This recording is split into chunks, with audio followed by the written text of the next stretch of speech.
Mayor, you can go ahead. Thank you very much. I hereby call the Santa Ana City Council meeting to order. This meeting is taking place with in-person attendance and by teleconference via Zoom. The public may access the meeting via the Santa Ana YouTube channel or the city's website. Please bear with us as the technology may disrupt the flow of the meeting. As a reminder, this is a meeting to conduct the business of the city. As mayor, I'm afforded the opportunity to call for a recess or a break, or to even clear the meeting room if a meeting becomes too disruptive to properly conduct business.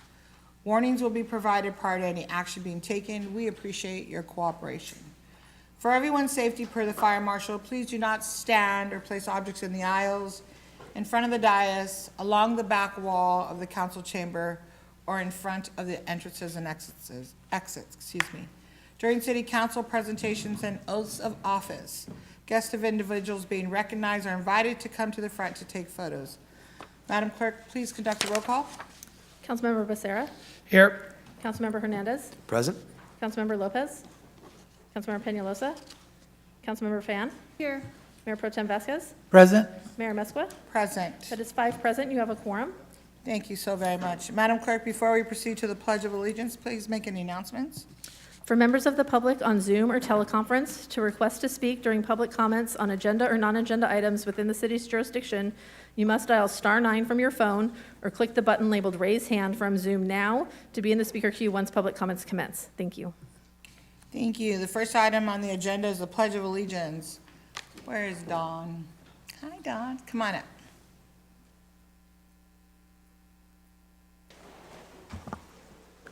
Member of the audience, please stand. Right hand over your heart. I pledge allegiance to the flag of the United States of America and to the republic which stand one nation under God, indivisible, and justice for all. Thank you. Thank you very much, Dawn. Appreciate it. Words of inspiration will be provided by Police Chaplain Bob Barnett. Thank you, sir. And come to the podium. Let's do a little prayer tonight to get the evening going, and a blessing on you all that serve the community. So, Lord God, I do thank you for the people gathered here, our mayor, our city council members, all that serve the community, Lord, gathered here, our chiefs, Lord, from the fire authority, and our patrol officers, Santa Ana PD. And Lord, we're so thankful. We ask a blessing on this time tonight, that your wisdom would be displayed here through the gifts and talents of the people gathered. We ask a blessing upon those to be honored, Lord, tonight for their service to the community. And Lord, we're thankful, always thankful for the community we serve. We ask this in the name of the Lord. Amen. Amen. Thank you.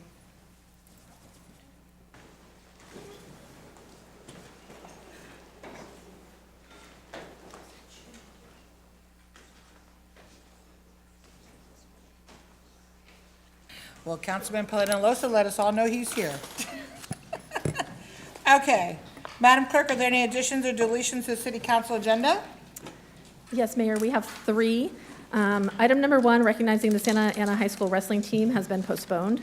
Item number 2, the recognition regarding Black History Month, has been withdrawn. And public hearing item number 17, the economic development subsidy reports, has been withdrawn and will be renoticed for a later date. Perfect, thank you. There's one presentation by Councilmember Lopez, the Santa Ana Unified declaring February 19th as We Care Day.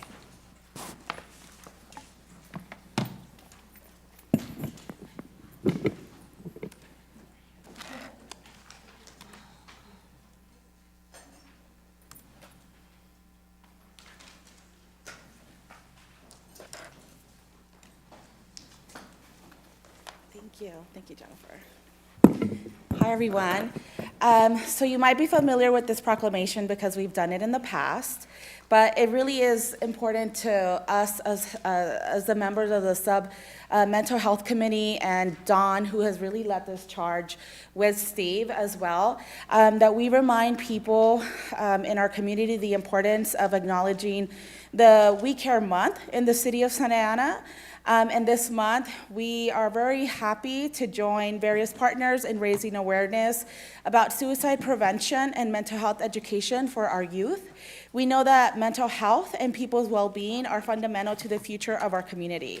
Our young people are not just leaders of today, they are the hope of tomorrow as well. And so the work that we do now to support their mental well-being will also shape our city's vibrant future. And I would like to take a moment to acknowledge the tremendous efforts of the Mental Health Subcommittee. Since its formation in 2018, the committee has been at the forefront of addressing and assessing how we can better enhance our mental programming here directed at the young people in the city of Santa Ana. And their dedication to raising awareness and advocating for mental health services in our public schools has been invaluable. In 2024, the committee brought over 130 community members, organizations, business owners, and stakeholders for the first ever SAUSD Mental Health and Wellness convening.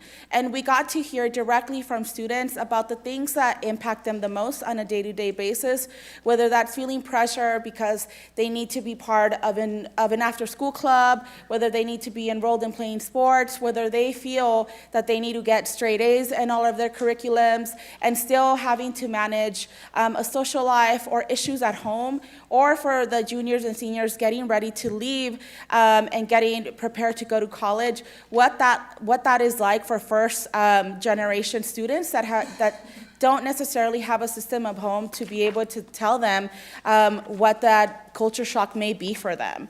And so it was really important, I think, for all of us to be able to understand the issues that students today face. And as you will recall, this is the third year that the city not only acknowledges the campaign to prevent suicide in our community and center mental health, but we do this by acknowledging the campaign from the chamber and lighting the water tower red. And so I'm really happy to be presenting this proclamation to Dawn Reese and other members of the mental health group committee, folks that I have personally seen work incredibly hard to support our kids, to support their well-being, and who had, again, led the charge to bring a dedicated group of people together to do more, because we know that more must be done. And so the vision of the mental health subcommittee is very clear. We want a future where all of our children are not only academically successful, but emotionally healthy, prepared to face the challenges of the modern world, and ready to be strong leaders, parents, and global citizens. On behalf of the city, I'm proud to proclaim February as We Care Month and encourage all residents to join us in recognizing the efforts of the subcommittee for their ongoing work to support mental health and the well-being of our youth. Thank you to the work that, again, Steve and Dawn have led, and all of the dedicated members that have dedicated their time, their energy, their resources to carrying out the mission of the Mental Health Subcommittee. And so we're going to present this to you all. Of course. Yes.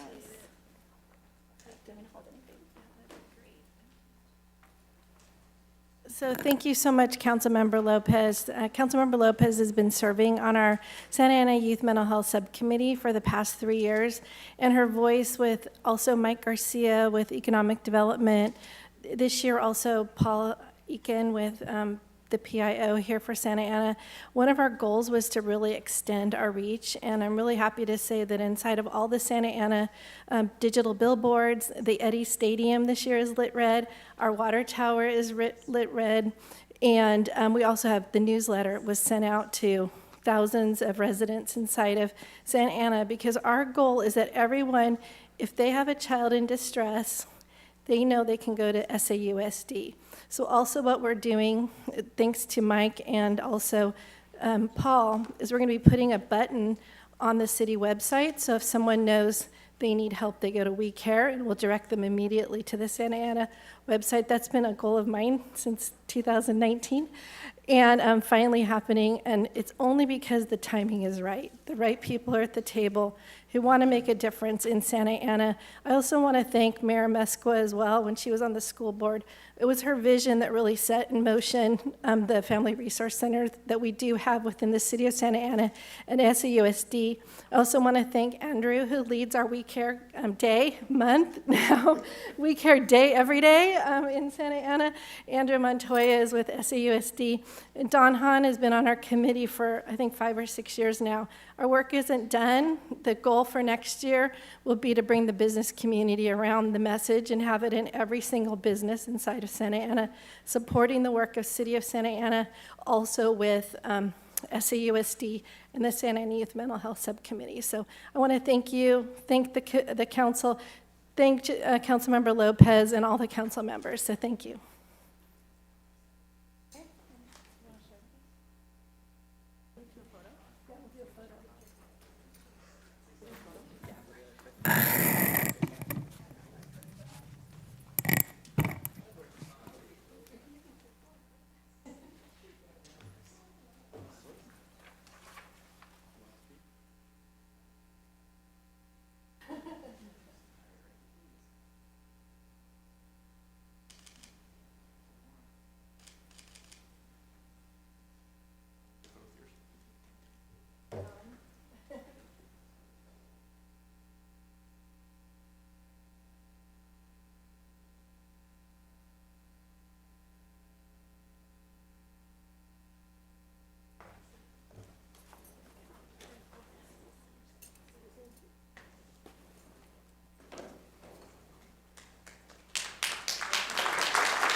Okay, at this time, this is the time of the meeting for the city council to receive comments from the public on agenda and non-agenda items. Madam City Clerk, please explain the public comment procedures and call the first speakers. Thank you, Mayor. Pursuant to Resolution Number 2023-047, speakers are requested to address the City Council directly and to refrain from profane language, racial epithets, and libelous or slanderous statements that disturb the decorum of the meeting. Pursuant to the Brown Act, the City Council may not enter into discussion at this time. Speakers will have 3 minutes for their comments. Before calling the speakers, I'll report the following summary of emails. As of 3:30 p.m. today, we received 54 total e-comments. 6 were related to the withdrawn public hearing item number 17. 40 were related to the councilmember requested item number 18, and 8 were on non-agenda topics. Those were distributed to the City Council and posted online for public review. We'll now hear from members of the public that are physically present in the council chamber, followed by those on the Zoom call.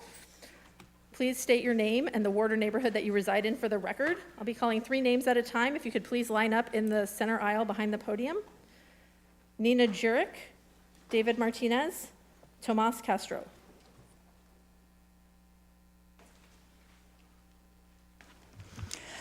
Thank you, Mayor, City Council, and City Manager Nunez.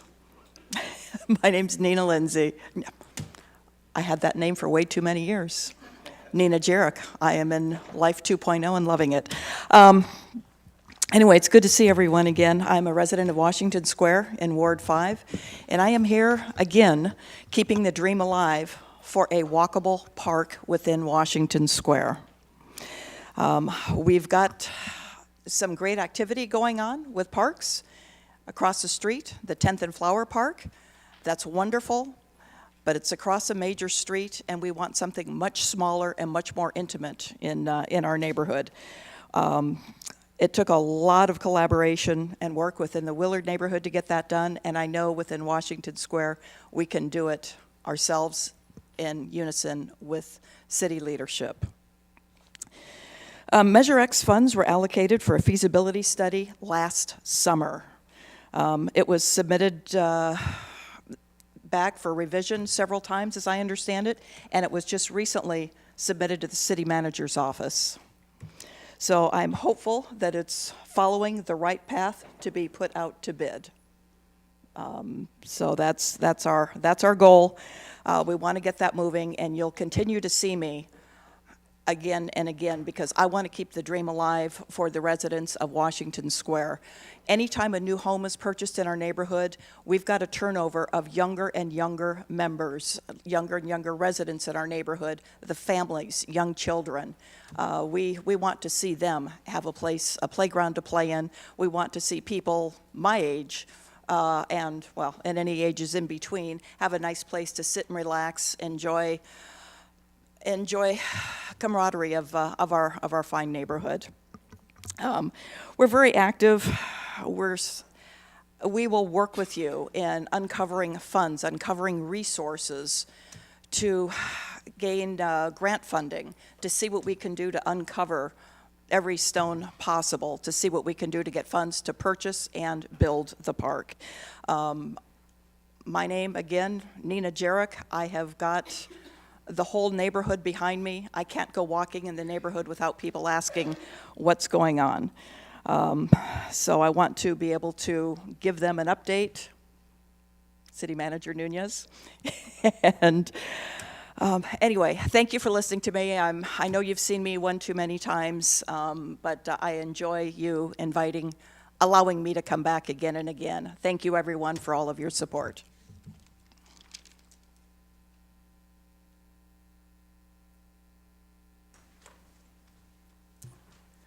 Hello, Madam Mayor, members of the City Council. My name is David Martinez, and I'm with Climate Action Campaign. I'm here to discuss Agenda Item 18, the resolution in opposition to South Coast Air Quality Management District Proposed Rules 1111 and 1121. These proposed rules represent the largest emissions reductions as proposed by that agency. These rules would regulate more emissions than from refineries in the South Coast region. They would regulate more emissions than six times more emissions than electricity generating facilities in the South Coast region. The proposed rules will prevent thousands of cases of disease, thousands of emergency hospital visits, thousands of premature deaths. These proposed rules will save lives. The resolution opposes life-saving, clean air guaranteeing rules. So additionally, when proposed, these rules had an entirely different framework, entirely different. Just last Friday, the Air Quality Management District held a working group meeting in which they presented a new framework for the proposed rules. Instead of regulating consumers and new purchases of gas units, they regulate the manufacturers of the gas units. This is not a ban on gas appliances. It is not a case where a consumer is forced to switch. It is now simply regulation on manufacturers. That is it. This resolution is now outdated. In some areas, it's inaccurate, as I wrote in a letter to you from Climate Action Campaign, and it doesn't reflect Santa Ana's commitment to environmental justice policies that I know you all have. For these reasons, I ask that you vote no on Agenda Item 18. Thank you. Tomas Castro, followed by Jeffrey Jensen and Jose Reyes. Good evening, council members. My name is Tomas Castro, and I'm urging you to oppose the resolution under item 18 tonight. Santa Ana residents live in some of the most disproportionately impacted areas for air pollution in Orange County. According to CalEnviroscreen, some neighborhoods, including in Ward 6, are in the top percentiles for ozone and particulate matter exposure. By contrast, the proposed AQMD rules would prevent over 4,000 deaths, 16,000 asthma cases, and 4,000 ER visits through electrification. Setting strong air quality standards will quite literally save lives. To oppose this is to keep Santa Ana residents locked in a deadly status quo for the sake of continuing gas industry profits. Furthermore, this resolution fails to mention any of the robust financial assistance available for installing electric appliances. The HERA program offers up to $8,000 for installing heat pumps and water heaters. And if the concern is about housing affordability, then the city's own housing authority can recalculate utility allowances that will incentivize electrification without increasing rent burden. Housing and public health go hand in hand. One should most definitely not be used as an excuse to not do the other. Thank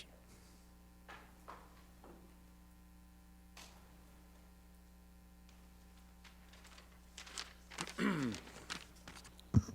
Good evening, Mayor, City Council, Chief, City Manager.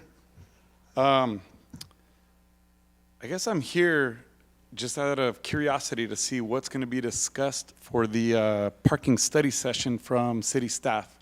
Since there's a study session, I have a couple suggestions myself before you guys bring everything to the table. Some suggestions on meters and some suggestions on structures. We'll start with meter suggestions. Adjust meter hours to end at 6 p.m. Make all 3 meter zones the same. Simplify meter signage.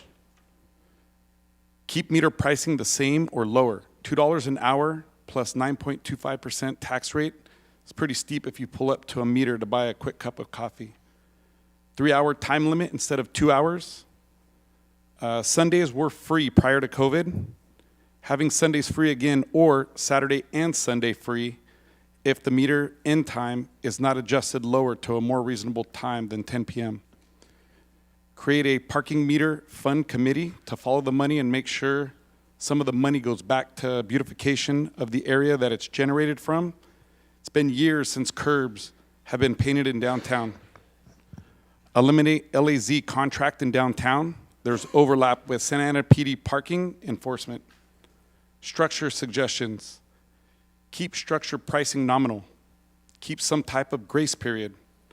We want to drive traffic to parking structures for long-term parking, which means we need to keep the downtown walkable and clean up the homeless situation.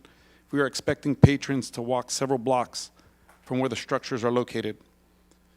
More and better signage directing traffic towards structures. In closing, City of Orange will be adding parking meters in 8 city blocks of their business district in the fall. The structure will still be free, but meters throughout 8 city blocks of their business district of the Circle in Orange. This will be a good case study to see if and how it will affect or slow down business and tax revenue for the City of Orange. So that's all. Thank you. Jose Reyes, followed by Jarrell Connor and Joshua Brown and Suman Basin.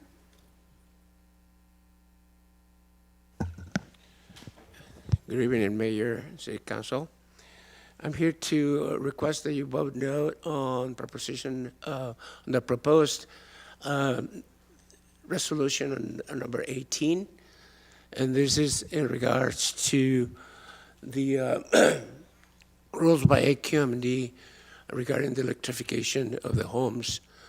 As you well know, the Green MPNA Association, the organization and the Madison Park Neighborhood Association have been conducting research for some time that tells us that we have the worst cases of asthma in children with more visits to the hospital. We also more missed days of schooling.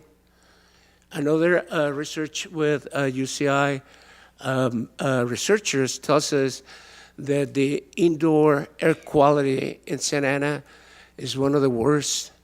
And when you open the windows, it gets worse. So you don't want to be known as the most polluted city in Orange County. And I think this is a good opportunity for you to change that scenario for the environmentally impacted communities in the city of Santa Ana. So following a conversation that I had recently had with City Council Becerra, he assured me that there was no environmental justice opposition on the City Council. And so I'm asking you, City Council Peñalosa, who represent us, our district, to protect our health, especially the little ones and the elderly, with not only asthma, but those who have respiratory issues and cardiovascular disease. It's taking years away from our lives. Just going to Irvine, and I'm not attributing this to just this cause, going to Irvine, people are expected to live 10 to 12 years more. And I think this is one of the factors that really decreases our life expectancy here in Santa Ana. Thank you.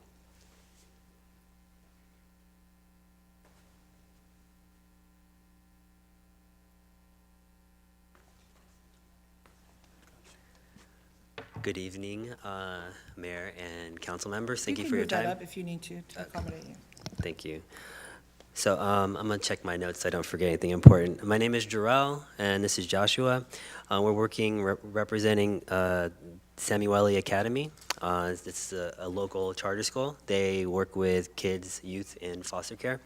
So what we're doing with them, their tracks are like engineering and the arts. And they're passing out packets that we put together for you guys just to see a little bit about the school and some of the events that we've already put on that are pretty similar. So their focus is engineering and the arts, and we're bringing a program and an event to them to kind of celebrate the students and all their accomplishments. So our event that we're doing is on March 5th. It is open to the community. It's to celebrate the students, also their families, and it's open to the community. So previously we submitted, about a week ago, a special event donation request form. And so we're looking forward to hearing back on potentially working together with the city. And since this school is right in the backyard and a lot of the families are right here, and these kids are great, and their families deserve, them and their families deserve a great event to celebrate them and to kind of foster their future, where giving them opportunities for scholarships, internships, and different things moving forward, celebrating their diverse gifts and talent sets. So thank you for your time, and you have anything to add? You said that very well, so I think we're just going to pretty much leave it at that. Besides that point, we've been doing these events for quite some time in different areas, and they prove really well for a family-friendly environment, and they're also teaching the kids a little bit more about these things that they have that are interest of theirs that are already being pushed at Samuel Academy. So, thank you.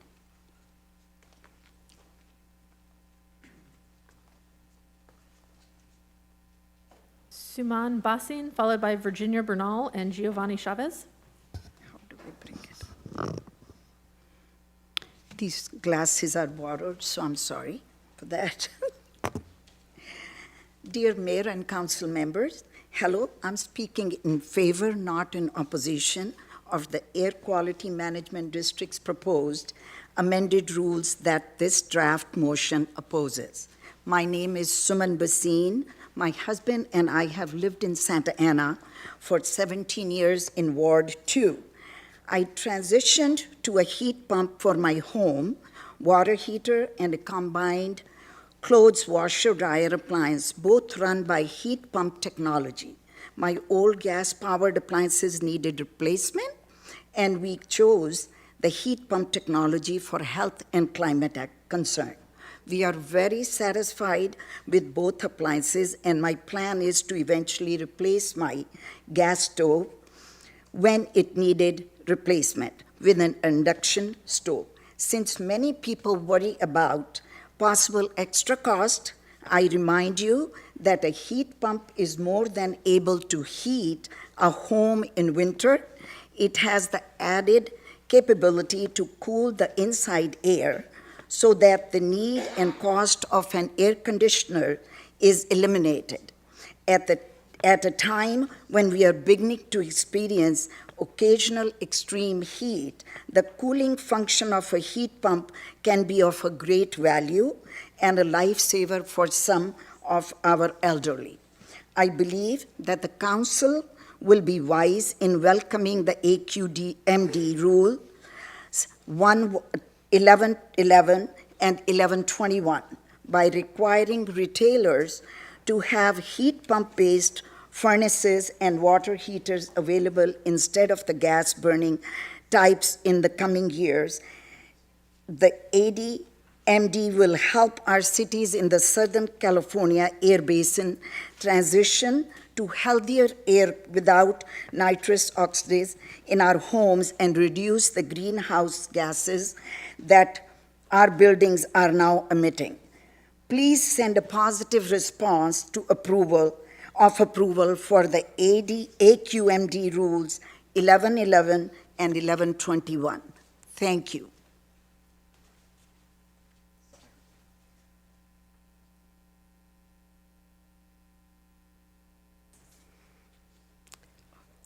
Good evening, Mayor Weisqua and council members. Please vote against the motion to oppose Southern California Air Quality Management District's proposed amendment rules. My name is Virginia Bernal. I've spoken here before. Good to see some faces again. The motion which you're considering leans heavily on cost, but it strikes me as an excuse to continue with business as usual. Yesterday, I wrote you an email with my arguments against this myopic view. In person, I wish to speak in a more personal level. I have lived in Santa Ana, Ward 5, for nearly 47 years. In the last couple of decades, I have been watching closely what scientists tell us about climate change, and I have seen the changes that they predicted begin to appear in a ferocious manner. I have also seen how our leaders at all levels have not been able to pursue efficient policies in response. So for me, the main motivation to speak today is to express the urgent need to reduce our fossil fuels, including natural gas, whose emissions contribute to the natural catastrophes that we have seen recently, like in Palisades and Altadena. But even beyond the overwhelming concern, the continued widespread of natural gas use in our homes adds the health risk, which people have been talking about here, for many of us, especially our youth, causing and exacerbating asthma, and our elderly with lung and cardiovascular disease. The arguments given in the motion being discussed remind me of poor farmers that we heard about in underdeveloped countries who say they cannot afford to have their children go to school because they need their help at the farm. In a society like ours, we found a way to help the farmer and also help the children get an education. We can do this. The cost should not be prohibitive. We need to think of our long-term needs and goals. The AQMD is trying to lead us all to make the changes that need to be made for the sake of our health and for the sake of a safe climate. Please let us cooperate as we set long-term goals. I am proud that California has been working seriously on this, towards these goals. So please, again, vote against the motion. Thank you very much.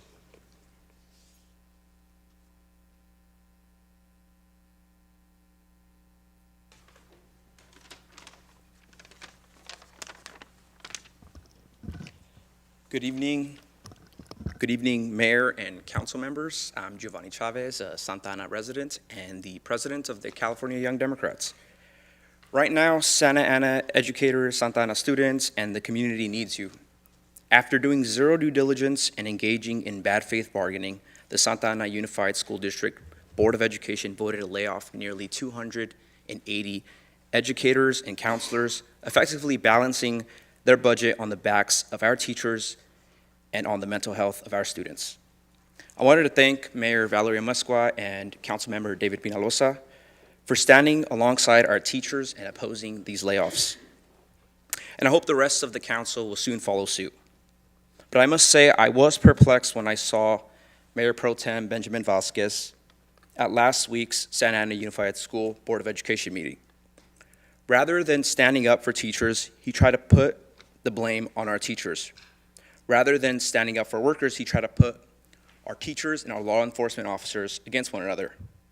Rather than holding management accountable, he adopted many of their talking points. If he was not going to come and support our educators, why even show up? As a resident, I can't help but feel betrayed. Mayor Pro Tem Vasquez, I believed in you.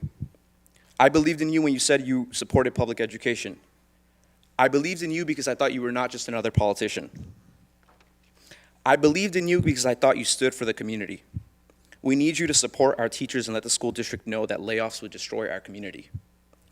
We need your leadership now. We encourage the rest of the council to speak up in support of our students and our teachers. Our community needs our council members to believe in education. Silence is not acceptable. Thank you. Mayor and City Council, that concludes the in-person speakers. We'll now move on to the Zoom speakers. When unmuted, please announce your name and the ward or neighborhood that you reside in within the city of Santa Ana for the record. First speaker, Peter Whittingham. Please unmute and make your comments. Good evening. Thank you, Mayor and council members. Peter Whittingham. I am not a resident of Santa Ana. I'm appearing tonight on behalf of the broad coalition led by LA BizFed, but which includes cities, nonprofits, property owners, and residents. We appreciate your placement on the agenda tonight of this item. As was shared earlier, the AQMD last Thursday held a working group meeting where they unveiled a pretty dramatic revision to the proposed rules that we would certainly believe is better than the prior version. However, there still remains many unanswered questions. The rule language has not been released yet. We're anticipating that that may be sometime in March, but there still is no information on the potential cost implications of this of these rules. And again, this is by far the most expensive rulemaking ever contemplated by the South Coast Air Quality Management District. And that cost is not on refineries or electric generating facilities. It is on the residents of the 17 million residents of the South Coast Air Basin, those folks in multifamily communities. And a study was done of a 1970s era apartment complex where contractors were brought in, did bids. The cost per unit to comply with these rules was $73,000. There is no way a landlord can pass those costs on to a renter. The implications of this are dramatic. We, again, believe that this rule has been improved. However, there are many unanswered questions, and what we would encourage you to do, if not to support this measure tonight, but to send a letter to the AQMD that you have significant concerns about the cost implications to residents of Santa Ana, that these rules need to be fully vetted, and also that the AQMD needs to, as their governing board directed them, do better public outreach so that the people of the community are aware of these rules and can weigh in. I appreciate your consideration. Thanks so much. Next speaker, Erica Gonzalez. Please unmute and make your comments.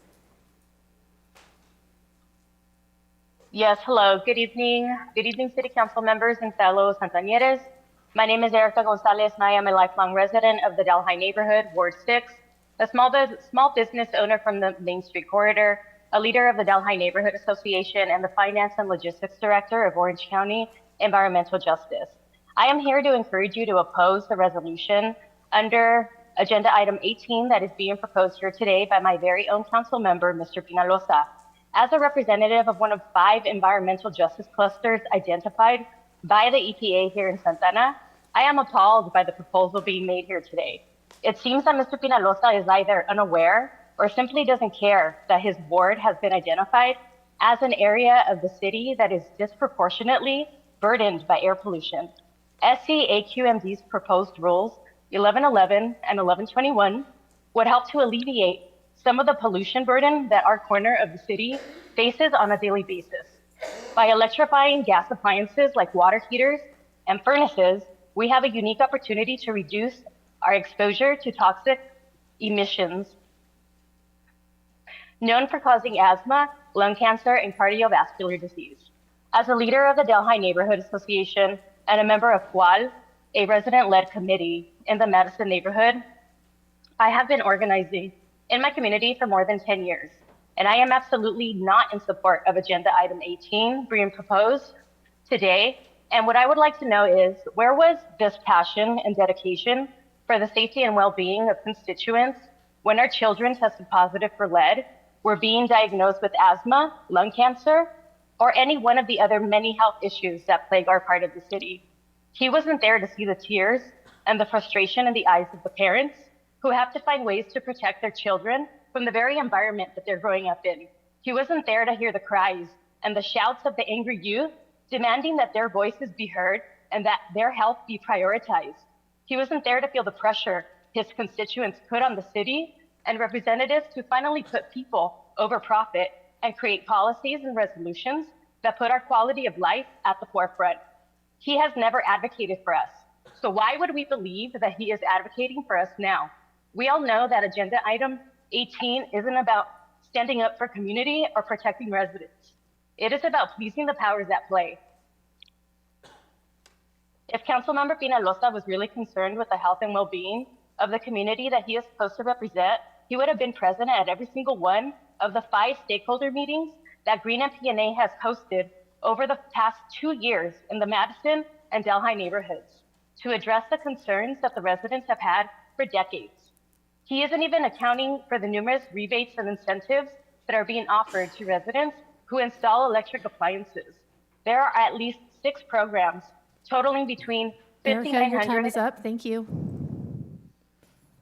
Mayor and City Council, that concludes the public speakers this evening. Thank you very much. At this time, we're going to go into the consent calendar. Numbers 4 through 16 are before us. Council members, please announce any items that you will be abstaining from due to conflict, and if there are any requests to pull an item from the consent calendar for further discussion. Councilman Hernandez. No, I would like to register that I am a no vote on item 10. Thank you. Councilman Becerra. None tonight. Councilmember Fan. I'd like to recuse myself from items 13 and 13, as IDS Group is a client of my employer, Rattan & Tucker. And for item 14, just a recusal from the SOMAS agreement and Kleinfelder, as they are clients of my employer, Rattan & Tucker. Thank you. Thank you. Councilman Penalosa. Thank you, Mayor. I'd like to pull item, and Madam City Attorney, I'm not sure how this would be done, but I'd like to pull item 7.5 and item 16, please. Thank you. Madam City Attorney, any? Yeah, no, I can address those when he comes to those Perfect. items. Thank you. Councilmember Lopez, please. No, I'm not pulling anything. Thanks. Thank you. Mayor Pro Tem Vasquez. I have nothing to pull. Thank you. Is there a motion to approve the remaining of the items? So moved. I'll second. Prepare to vote, please.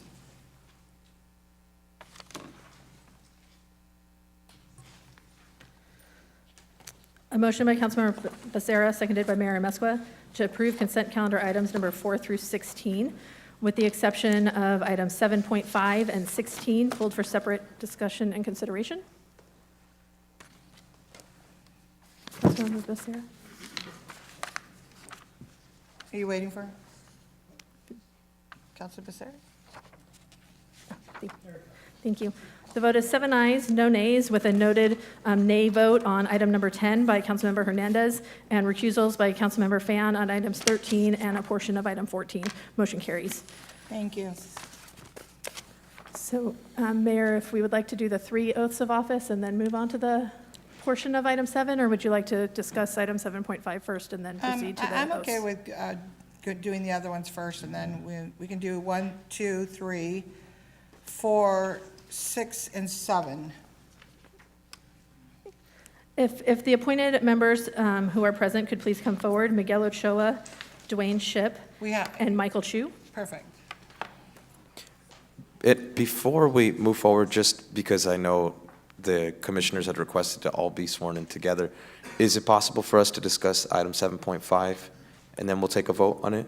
Sure, if you would ask me, I'd Yes, let you know. thank you, Madam Yeah, Mayor. that's- I'll put a motion on the floor for us to discuss item 7.5, and that way all the commissioners can be sworn in together. I'll second. That's perfect. Everybody's okay with that? We're fine with that. Madam City Clerk, thank you very much. Commissioners, if you can hold off 1 second. All right, item 7.5, please. Councilman Pelosi. Yeah, thank you, Mayor. I just wanted to simply state my opposition to 7.5, to the reappointment of the Police Oversight Commissioner. I cannot in good conscience support the reappointment to the Police Oversight Commission. The commission is meant to ensure accountability and transparency through an impartial and fair approach. Unfortunately, the commissioner has demonstrated a clear anti-police bias that undermines this responsibility. Most concerning is the recent call for individuals at a UCI protest where SAPD responded to a mutual aid request to come forward and file complaints against our officers. This was not objective oversight. It was a fishing expedition aimed at manufacturing complaints rather than reviewing them fairly. I support accountability, but it must be based on facts, not an agenda. So oversight should be impartial, not an activist-driven mission. For those reasons, I cannot support the reappointment in 7.5. Thank you. Any other comments? Yes, Madam Mayor. Yes, go ahead. Thank you. I want to thank my colleagues for the opportunity for us to have this dialogue. It further, exemplifies the importance of why this commission was created in the first place. Public safety is a topic that is important to every single one of us in Santa Ana. And when it comes to the solution of how are we going to represent ourselves when we have a seat at the table in terms of police oversight and accountability, this council decided to create a civilian oversight board. where residents would have the opportunity to be appointed to these boards. And there's a diverse array of opinions on this particular commission.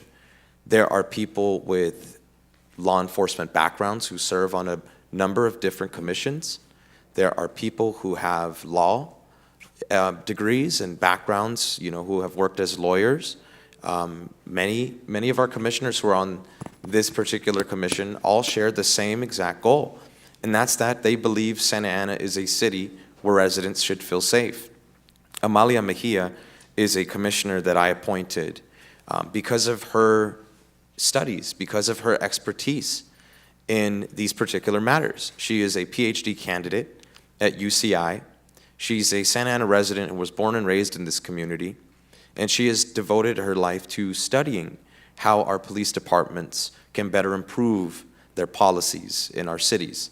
Santa Ana, without a doubt, is a city that is impacted by police misconduct, as evidenced by, from 2010 to 2020, $24.5 million in police misconduct lawsuits. We're facing in 2030 a $30 million shortfall due to the sunset of Measure X. $24.5 million sounds pretty critical to the city right now. And that is why we need oversight commissioners who are going to be forthcoming and honest about why these commissions exist. I have a commissioner that didn't believe that this commission should operate in the dark. A commissioner that educated the public and said, hey, if you feel that you have experienced policing that has violated your civil rights, there is a commission where you can now report these concerns that you have outside of going directly to a police department. That is a step toward creating safety, is educating our neighbors to the rights that they are afforded. And that's what this is. This is a democratic process. And I'm going to disagree respectfully with my colleagues because Amalia Mejia's opinion is welcomed at this dais. It's the reason why we appointed her to this commission. And I'm fearful that due to the opinion that she has, and that's that we should have residents on this commission that should be critical of our policies and the way that they're being implemented in this community. This is not something that should be penalizing a resident and removing them from a commission because of the fact that they have a different opinion. There are a number of people who have been appointed to this commission that I do not agree with, and I still voted in favor of them being appointed because that's why government exists, is so that we can all have a seat at the table. And so respectfully, I am going to disagree with that, and I will put a motion on the floor to move forward with the appointment of Ms. Amalia Mejia. Any other comments? Councilman Lopez? Yes. So I'm going to look at the city attorney and city manager because here we are, right? Again, talking about the behavior of commissioners, cherry picking which commissioner we want to hold to a completely different standard. And so, of course, I'm not supportive of only singling out certain people when other commissioners, sitting commissioners, I can say are not abiding by the core values missions of the city or the ethics and code of conduct of the city. So again, let me make myself perfectly clear. Staff came to this body and said, you have an issue, this commission is compromised. The city manager's office, the city attorney's office gave this body clear guidance as to how they think that we should move forward. The body did not want to take your guidance. And so that is what I say, here, this is where we are, right? Again, singling out commissioners. So I'm happy to support the motion on the floor to move forward with this appointment of the commissioner, because if members of this council were seriously concerned about the behaviors of members sitting on this particular commission, then we should have followed the lead that staff presented to us weeks ago. So thank you. Mayor Pro Tem Vasquez? I too want to support Amalia Mejia and being our commissioner and continue to be our commissioner. I had appointed her to one of my commissions earlier She is a respected member of this community. She grew up within Ward 2, of my ward, and still has her family home there. And I appreciate her outlook in life. She is a doctorate candidate at UCI. There's nobody more exemplary than her with her background to serve as an urban planner to do this work on this commission. So I'm going to support Amalia Mejia. Thank you. I'm just going to say very briefly, sometimes, you know, I feel like we're getting scolded up here. Rules only apply to certain people. So it's not a good example to use when we get recommendations for our city attorney, our city manager, because I recall very clearly, since I've been sitting here, some very serious issues that have been before us. For example, the non-citizen voting, rent control, that our city attorney and our city manager gave us clear direction on. And the majority of the council did not support their direction. So we cannot sit up here and point fingers at one council member or another, you know, without, when you point one finger at one person, there's three pointing back at you. So this item's been pulled, we're gonna vote on it, and that's how it works. So I don't think anybody said anything, any personal attacks. We pulled it, we're gonna vote, and we're ready to go. So, Madam Clerk? A motion by Councilmember Hernandez, seconded by Councilmember Lopez, to appoint Amalia Mejia to the Police Oversight Commission.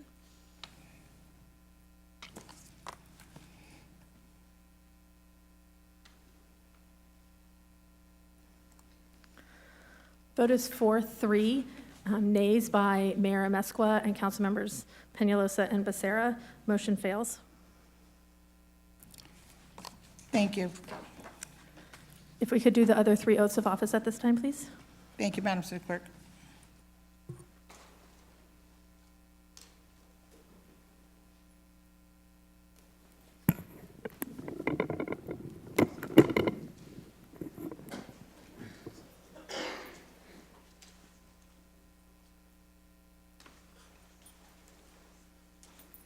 So this would be for Commissioner Chu, Commissioner Shipp, and Commissioner Ochoa.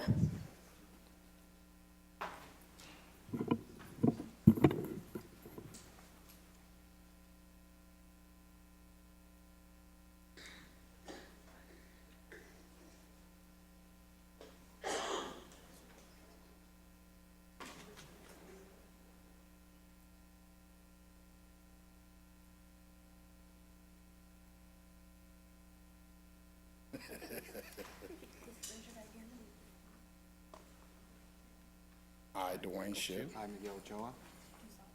Do solemnly swear that I will support and defend the Constitution of the United States, the Constitution of the State of California, and all enemies, foreign and domestic.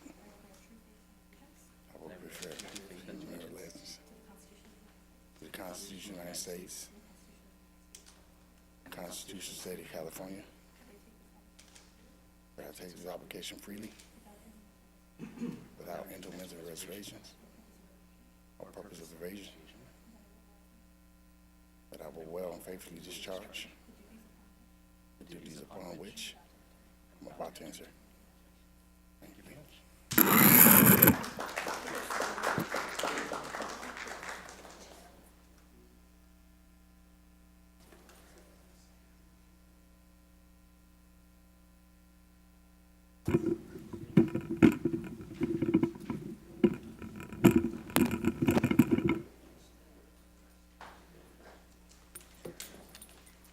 And Mayor and City Council, if I could just announce for purposes of transparency, pursuant to our Santa Ana Municipal Code section, that vote did require a supermajority of 5 affirmative votes in order to have carried.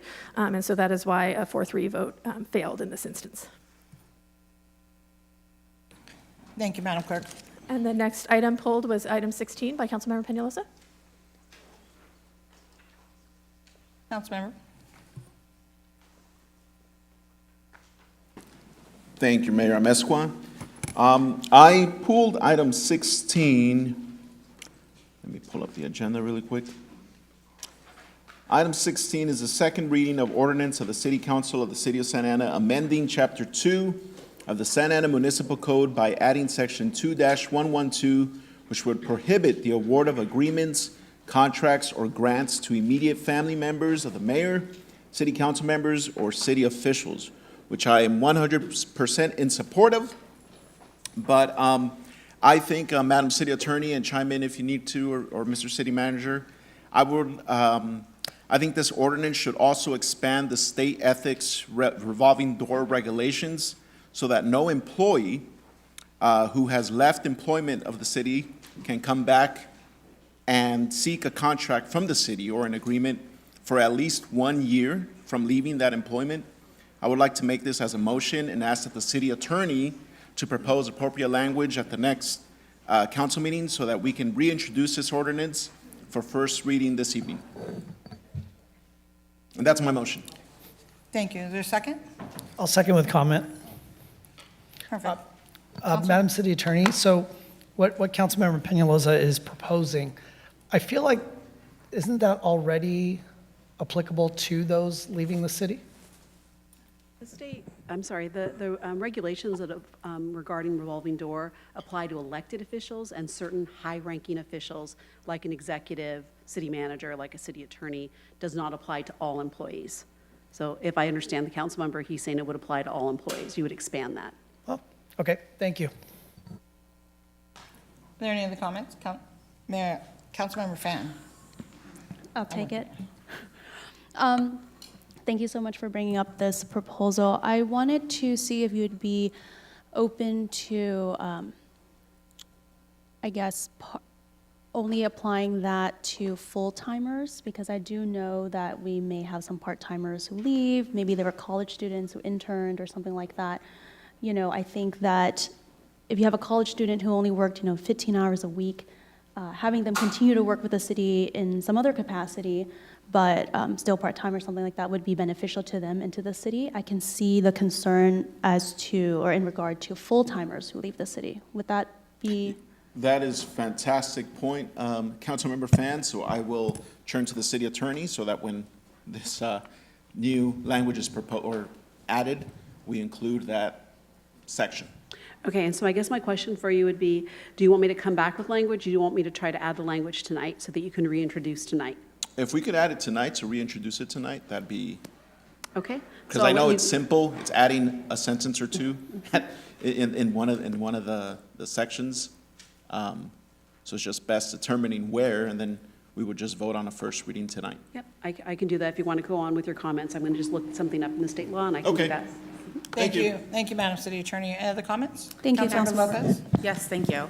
Well, it looks like staff has their votes, so I'm happy to support the recommendation that Councilmember Fan has made. And also, I would actually like for this to come back, because since we're going to be amending the ordinance to include the language about the revolving door, I would also like for it to have language about consequences that folks may face if they don't abide by the new ordinance. Can I hear that last part, that folks what? Consequences that anyone that may break, whether it's a future potential contractor that receives public funds, violates the ordinance. So I just wanted to see some of those options come So back. the remedies or the enforcement are already included within our general standards, so Okay, any got it. violation is a misdemeanor. Okay, thank you. No other comments? Madam City Attorney, are you? Yeah, so I think if you look at Section A of the ordinance, this is the section that actually contains the prohibition. Right now, it says any person authorized to act on behalf of the city is prohibited from making the award, and it says to an immediate family member.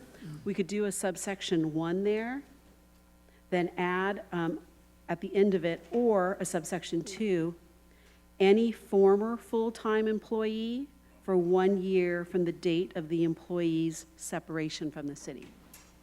With that change, you could reintroduce this as your first reading this evening if you'd like to. That's perfect, exactly what we wanted, and I think it includes Councilmember Fan's motion or amendment, so I would be in agreement with that, Madam City Attorney. So if that is final, I will make the motion now to reintroduce it as a first reading tonight. Yes, and then I would just say, when it comes back to you for your second reading, if there are any other sections that need to be made similar, we'll do that. Okay. When we come back with the. Sounds good. ordinance, Okay? Thank you, Madam City Attorney. So let's prepare to vote. Do you need you seconded? I did, but I have a quick question. Madam City Attorney, what you just said, so my understanding is our charter does not allow any changes between the first read and the second read, so. This is a substantive change, so it would require. No, a new I first understand reading. that, but what you had just said prior, though, was that if there are any other changes, that you would bring those back for the clean version. I'm saying, no. Whatever we vote on tonight is what we vote on. That will be the first read, and what comes back as a second read will be exactly identically what's before us Yes, tonight. I was only making the respect, if I had to add that exact same language to any other subsection, then I would put it in the other subsections. But the language I read into the record would be the only language. Okay, perfect, thank you. That's all. And just for clarity, that language includes and covers agreements, contracts, kind of all of the above. Contracts, grants, agreements, contracts, or grants. Okay, wonderful, And thank any you. amendments to contracts, grants, or agreements. Got it, thank you. All right, nothing else, let's prepare to vote, please.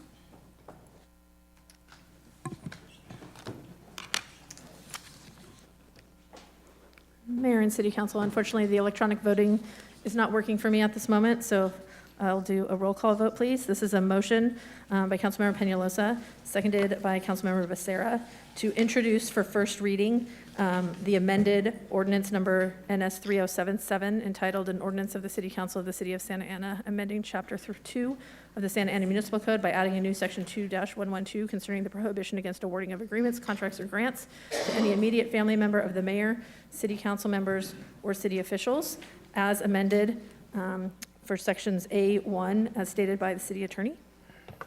My apologies, I have a question. Go ahead. Thank you, Madam City Attorney. So my question, Madam City Attorney, is, as to this ordinance, it goes into effect 30 days after second reading. Would it have any effect on any contracts that are, have already been approved? You got some good lawyering over here. That's what your chief assistant city attorney we were just whispering about. It would not apply retroactively because it will apply going forward. I would like to bring up one additional issue just for you to consider. When you say any full-time employee for 1 year, on occasion, the city will bring back a CalPERS retiree when there are certain findings that have to be made. Would you consider just an exception for those? Usually those CalPERS retirees are brought back for a very specific reason, and you have to adopt a resolution anyway. So we could keep this prohibition and just say, except for any CalPERS retiree for which the city council adopts the required resolution. What I don't want to do in the future is put ourselves in a situation where we have a departure in a department, and you need to bring back one of those people, and then we have this prohibition, and you could not bring them back. I would love to see that. One example is Mr. Kaminsky, right? If that were happening and it'll go forward, absolutely. And Yeah. again, yes. I'd like to thank again the chief assistant for raising that as an issue. It's a good one. I will amend my motion to include that exception. Okay. And I'll accept that as well. Thank you. Okay, go ahead, Madam City Clerk. I was able to get the voting up if you're able to vote. I'm sorry? I was able to get the vote Oh. going if you're able to vote electronically. Vote is 7 ayes, no nays. Motion carries. Ordinance is introduced for first reading and will come back at the next meeting for second reading and adoption. Perfect, thank you. We're going to end the consent calendar at this time. We're going to go into the public hearing. Item 18, please. Item 18 was requested by Councilmember Peñalosa. Councilmember Peñalosa, please.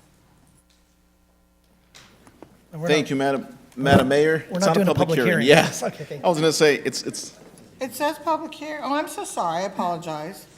Thank you for always correcting me. End of the public hearing. I love it. We're going to go back to council member requested items.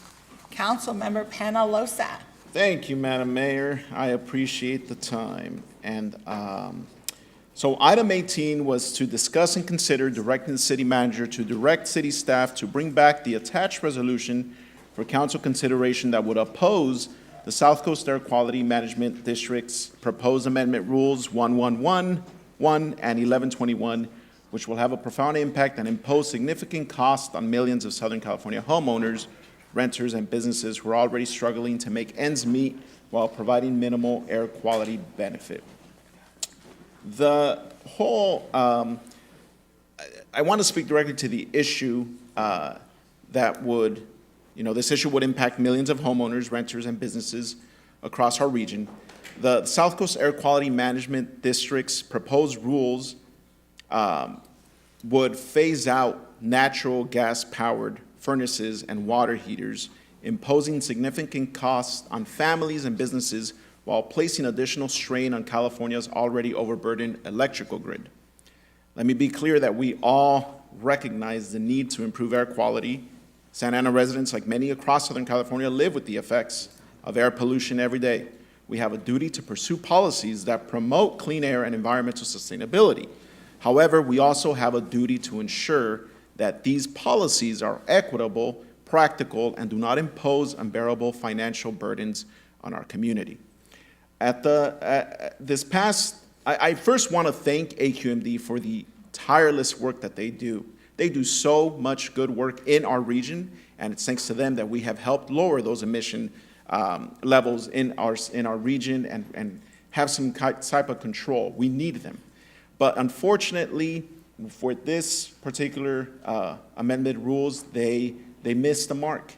I get the sentiment, and I am thankful that hundreds of letters in opposition flooded AQMD over the last 2 weeks. Many cities throughout the region opposed AQMD's rules. OCOG opposed the rules proposed by AQMD, and because of that, AQMD had a work group on Thursday, not Friday, as one of the speakers mentioned. They had it this past Thursday, and AQMD staff heard people loud and clear, heard stakeholders loud and clear, heard residents loud and clear, and AQMD staff is now suggesting some revisions that will now, that they've submitted revisions that, for the rule language, that there isn't, hold on, let me find my notes, revised rule language, and there isn't an update on the potential costs to homeowners and, more significantly, owners of multifamily communities and their tenants. So the rules that they've proposed and the changes they've now made, that language is still not made public. Until that language is made public and we know for certain what these amended rules mean, I cannot in good conscience vote on something or support something that I know is going to have economic challenges to our residents. The whole point of everything we do as government agencies is to ensure that this is sustainable over the next, not just 5 years, 10 years, but over lifetimes. And just last year, I had to replace the water heater in my home.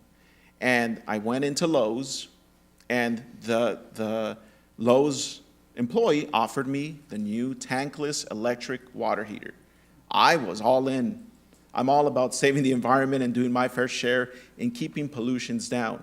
However, then he said, okay, what kind of electrical panel work do you have?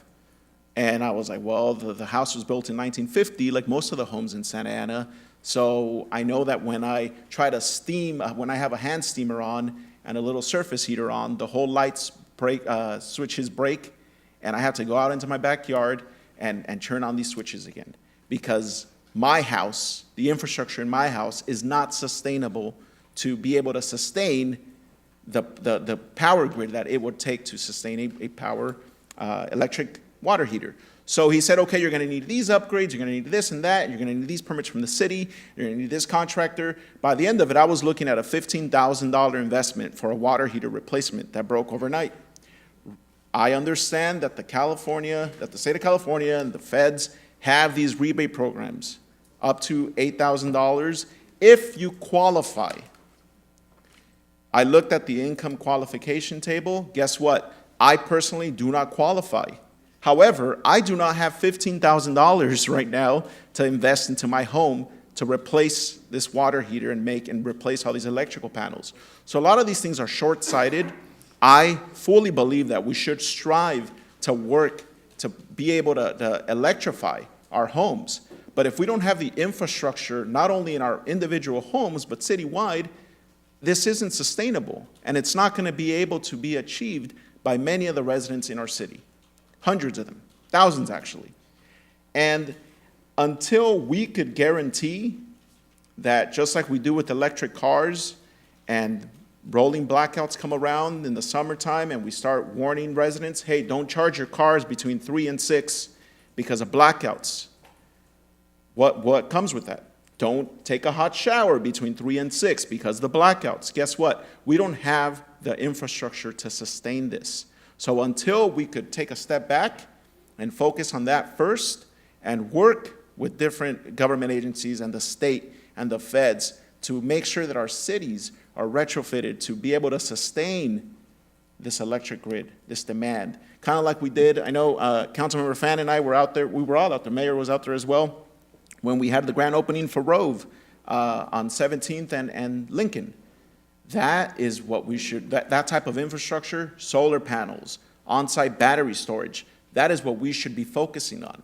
AQMD should be focusing on helping us achieve that citywide, statewide, so that we could charge our cars 24/7, we could take hot showers from 3 to 6, and we're not concerned of these rolling blackouts. But that infrastructure is not there, so I know that AQMD has revised their rules and their proposed amendments. Those aren't made public yet, so I would like to move forward with this resolution.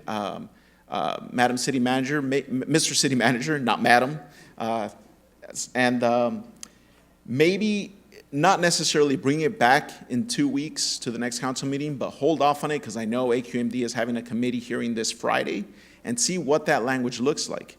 Because we need to be able to balance it and focus our energy in the infrastructure that's gonna make this successful. And also, the rebate program is funded by the American Inflation Reduction Act, and that's only temporary. And as we've seen with the federal government, there's a lot of, unfortunately, there's a lot of departments and these programs that are on the chopping block, and I don't know if that funding is going to be there next year. So I can't, in good faith, tell my residents, no, it's going to be fine, there's going to be a rebate for you, when I know that's not the case. So with that, Madam Mayor, that is my comment on this, and hopefully AQMD reads the room and reads and hears, takes all the input that all these various stakeholders brought to them and amend the rules for good and make them public so that we could all see. Thank you. Thank you. Thank you very much, Councilman. Councilmember Fan? Thank you, Mayor. Thank you, Councilmember Benelisa, for bringing this forward. I do have I guess I feel like this is a little premature, just given that this is an iterative process that AQMD is still going through, and we don't have the language to actually assess whether or not it is exactly a good or bad policy. I'm looking at their website, which has presentation for February 21st for a working group, right? There are some amendments. They also have a Rule 1111 and 1112 fact sheet, which seems a little bit contradictory to what was stated in the draft resolution, just because things are moving very quickly and things are changing in response to public comments. For example, it states, will there be any flexibility? Exceptions will be allowed for construction or utility upgrade delays, high altitude areas, owners of multifamily buildings, and considering other circumstances. How will the rules impact you? Rules will take effect in 2 to 5 years and will be required only when appliances are voluntarily replaced or existing appliances break. For me, I truly believe that dealing with the climate effects and its climate change and its effects on our health are non-negotiable. We have, or I shouldn't say non-negotiable, but we have to take them into account. Right? Santa Ana residents, including myself, suffer at higher rates of asthma, childhood asthma as well as adult asthma than pretty much anywhere else in the county.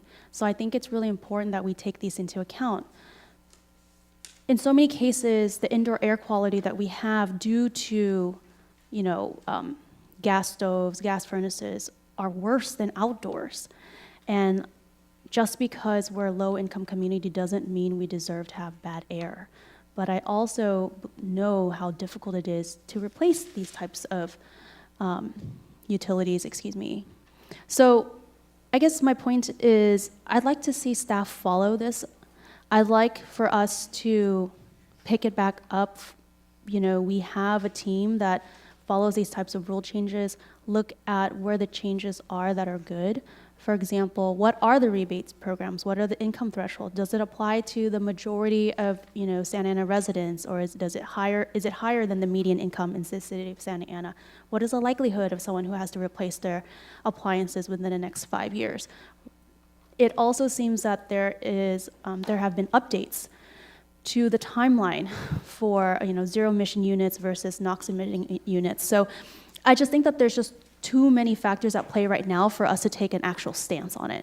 So I would like for us to follow it. I'd like to have updates back to the city council, and when there is a rule for us to evaluate and to take a vote on whether a resolution to support or to oppose, then we can bring it up at that time.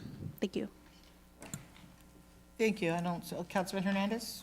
Thank you, Madam City Mayor. I just wanted to share that at the moment, I'm not in support of this item. I am going to support us bringing this back at a later time. I'm supporting the community's direction, and that'll be my final comments. Thank you. Thank you. Councilman Becerra? Thank you, Madam Mayor. I'm very reluctant to support this, but I think Councilmember Fan made some good comments in that this is a fluid situation. And I think for us to submit a resolution either in opposition or support, I think is premature at this point. One thing, though, I appreciate Councilmember Peñalosa bringing this up is that we constantly see governmental entities impose their goals on us without any consideration for how it would be implemented. It sounds great to say, I declare world peace, I declare no emissions. I mean, it sounds wonderful, but how does it actually get implemented? And when we're talking about folks that also out of the other side of their mouth say, oh, but we really care about the economic vitality of the community, okay, then think about some of the mandates that you're imposing on them. I think it's important, though, that yes, we do have to take into consideration the environmental impacts that these appliances have on all of us.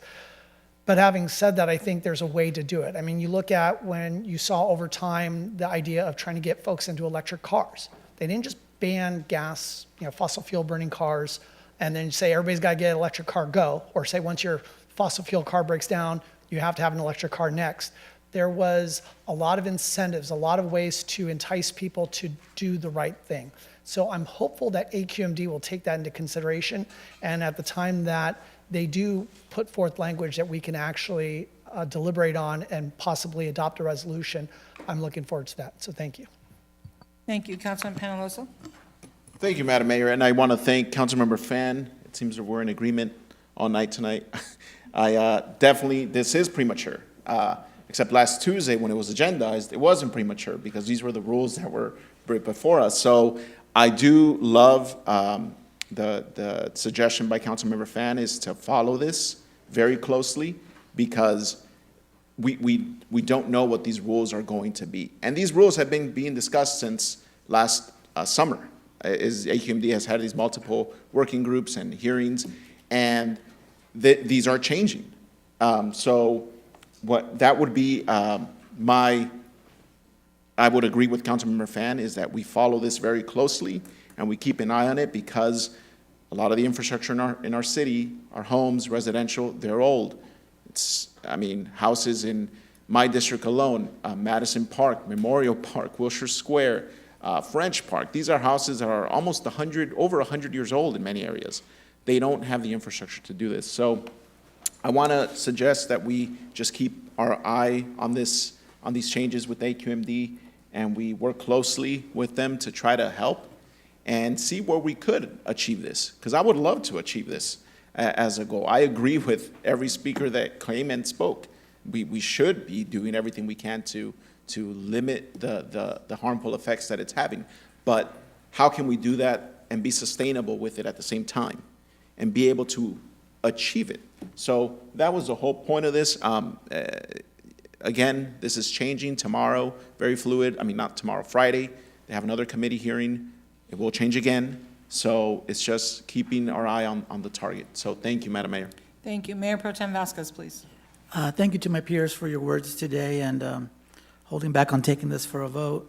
I do want to ask city staff to create some information for our residents that want to make the change voluntarily and have those grants, federal, state, and county, where there may be rebates or grants that are out there.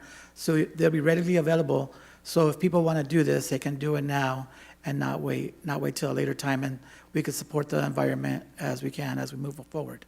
Thank you. Thank you. Mr. City Manager, I think you have clear direction. Oh, yeah, can I? Oh, I'm sorry, I didn't see your name. Go ahead. That's okay.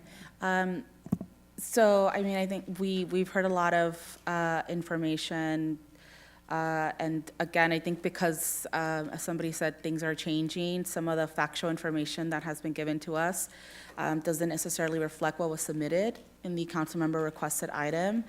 But I think that also the public must take into consideration that AQMD has done an extensive data informed analysis, right? Some of these rules, some of the things that people are trying to change have been in place since the 70s. They're very, very old. They have not been helpful to building healthy communities, especially communities like ours. And so I do think that as we talk about the affordability issue here, for everybody involved, whether you're a tenant, whether you're a homeowner, really providing any type of service for folks, I understand that that's an issue, and I do think that if people are genuinely concerned about that, then they need to also get in contact with the governing board of AQMD, because they have the ability to create more programs or extend some of the programs that they currently have. But I do think that, most of the folks that I speak with will say that climate change is happening now, and we're seeing more extreme heat, wildfires, and air pollution affecting a lot of different communities now. And so for me, my position is that reducing greenhouse gas emissions from buildings is one of the most impactful steps we can take to improve air quality and public health. And again, as I understand it, these rules do not force anyone to convert or go buy a new appliance. It is strictly up to the person if they want to convert their appliance. And again, I think that it's also really important for the public to understand that these rules have been found to be cost-effective, would reduce 4,000 premature deaths, 16,000 new asthma cases, and 4,000 emergency room visits. And again, this isn't something, speaks to all of the comments that people are saying up here, this isn't something that was just thrown to the wall to see what things are changing. And so I encourage the public to go online and read the extensive data information that is available to the public online, because I also, if this is going to continue to come back, this is going to take up staff's time, then I want an analysis as to how opposing these rules is going to impact the health of my constituents.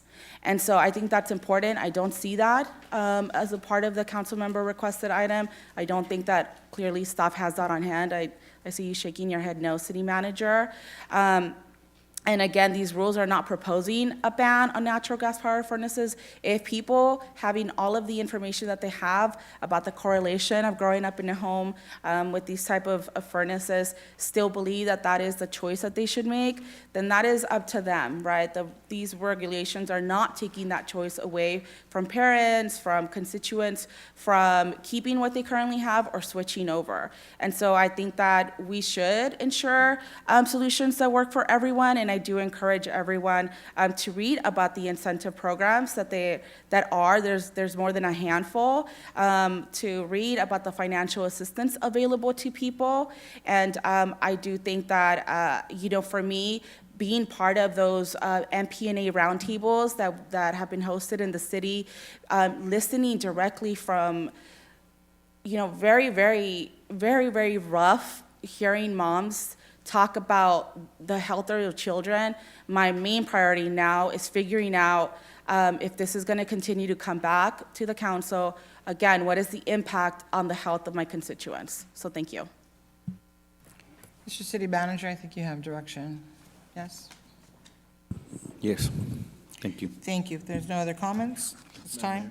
Yes, Councilman Penaloza. Just really quick, I just want to say that I hope that my colleagues would support Councilmember Lopez and those comments about seeing how this affects the community long-term, which we know it's detrimental, but it's finding that balance of how we could achieve it and be equitable about it.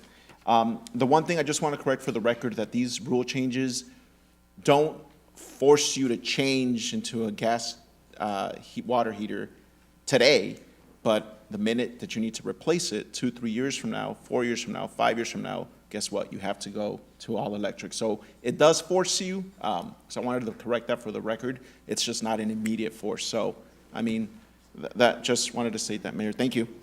No, thank you for bringing that up, because like you, I had to replace my water heater, and I got the same sales pitch, and I did not buy an electric water heater because I cannot afford it. My home was built in 1953, and I live in Morrison Park, and as a homeowner, usually when you're a renter, I would hope that the owner would replace that and take it off your rent, but as homeowners, we have to buy those things and change the electrical, like yours, my electrical box, it blows out sometimes, and no matter what time it is, you got to go out there and flip it all back on. So I'm in support of this, and AQMD is changing things as we speak. And so I'm looking forward to it coming back, Mr. City Manager, and we are always looking to do what's best for our constituents. You know, we all say that up here. Everybody that sits up here says that. So it's not one loud voice, it's all of our voices together, that we are always looking to do what's best for our constituents. So thank you very much, and you do have direction. Thank you. Let's move on to the next item. It's a work study session. Item number 19 is the Parking Enterprise Fund 27 work study session. Mr. City Manager, may we please have the staff presentation? Yes, Executive Director Michael Garcia will do the presentation for us. And again, this is to provide input and receive input and direction. Thank you.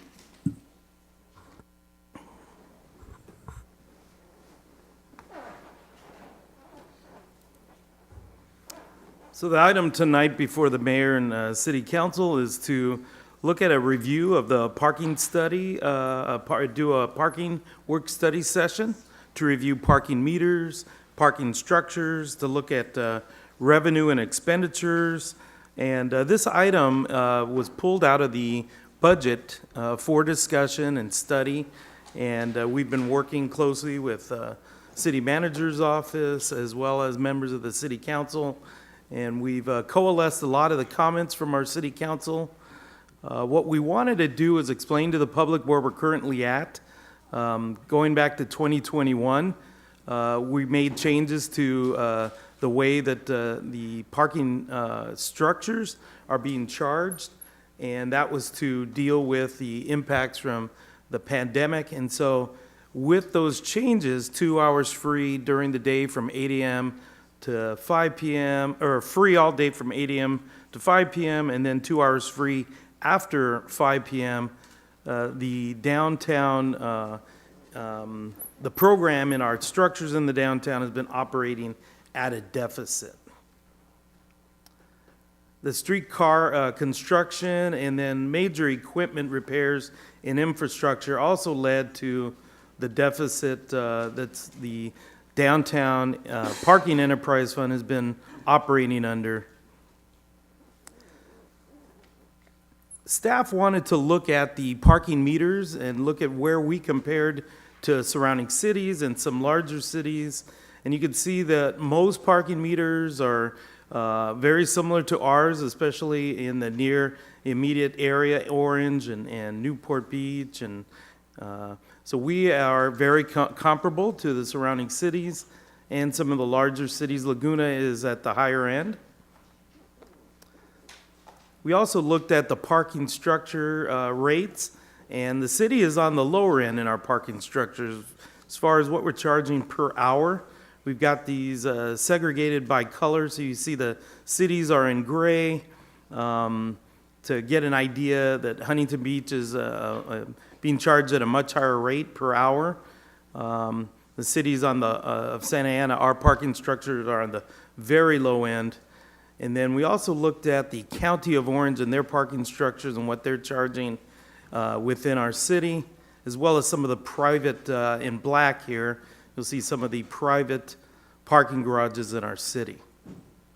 Our last rate increase, it's been quite some time in our parking structures, was back in 2019. So after speaking with city council members and with our consultant, ABM, we wanted to put forward the following recommendation, and we'll get into a little more detail, but to keep the parking meter rates at $2 per hour, except to spread that across all meters. There are currently meters where you only pay $1 per hour, and so we thought it would be good to put that across all meters, to change the meter ordinance to allow it to go $2 per hour across all meters. And then with structures, we thought that looking at how we compared with the other surrounding cities and the larger cities within Southern California, that the structures, and that could be handled through the city manager's ability to change the parking rates from $1.50 to $3 per hour. We thought it would be good to offer the first Saturday free for Art Walk. It's one of our busiest times. It gets the most foot traffic and visitors. And then possibly the first hour daily as well, when you go to the parking structure, to try to entice folks to go to the structures. We also looked at a market rate study from ABM, our provider of maintenance and operation in the structures, and there was a $35 per month increase that could be achieved for unreserved spaces, and these are folks that are employees in the downtown who want to have an unreserved space, to get it from $50 per hour, what it is now, to $85 per hour. And for those who want a reserved space so they don't have to look for their parking space when they come into our parking garages, to move that from $60 to $95 per hour. The $120 per hour for overnight parking would stay the same. That was within similar areas within Southern California. So what we're looking at is, if we were to, as a city, look at keeping the parking meters where they're at $2 per hour, increasing the hourly parking structure rates, what would the revenue versus expenditures look like? And you see that it would generate a net of $2.95 million. And we thought that that would be a good way to go about increasing the parking revenue in our parking enterprise fund, and still provide free parking on the first Saturday of the month for the art walk, as well as 1 hour free to entice folks to use the parking garages, and keeping the downtown enhancement program with clean and safe, the holiday decorations, as well as being able to keep up with utilities and repair expenses. Another option was looking at the $4 per hour rate that's being charged in comparable county parking structures.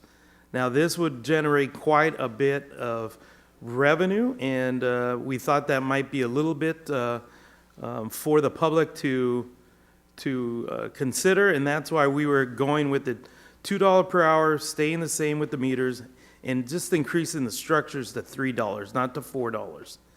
But we wanted to present that to show what that would look like for City Council to consider. Now, with these increases in the fund revenue, we could look at additional ways to modernize equipment, make security and lighting repairs, and then necessary public structure repairs in the parking structures. And then, of course, we do have some ADA accessibility improvements and elevator repairs in the parking structures that we'd like to consider.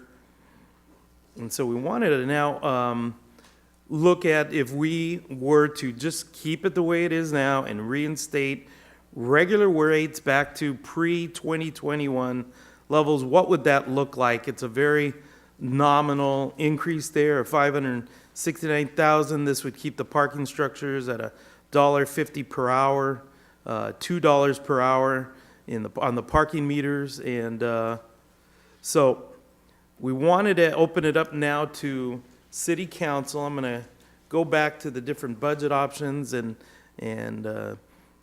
hear from City Council what they want to consider. Please either push your button or raise your mic so I can call upon you. I believe Councilman Hernandez.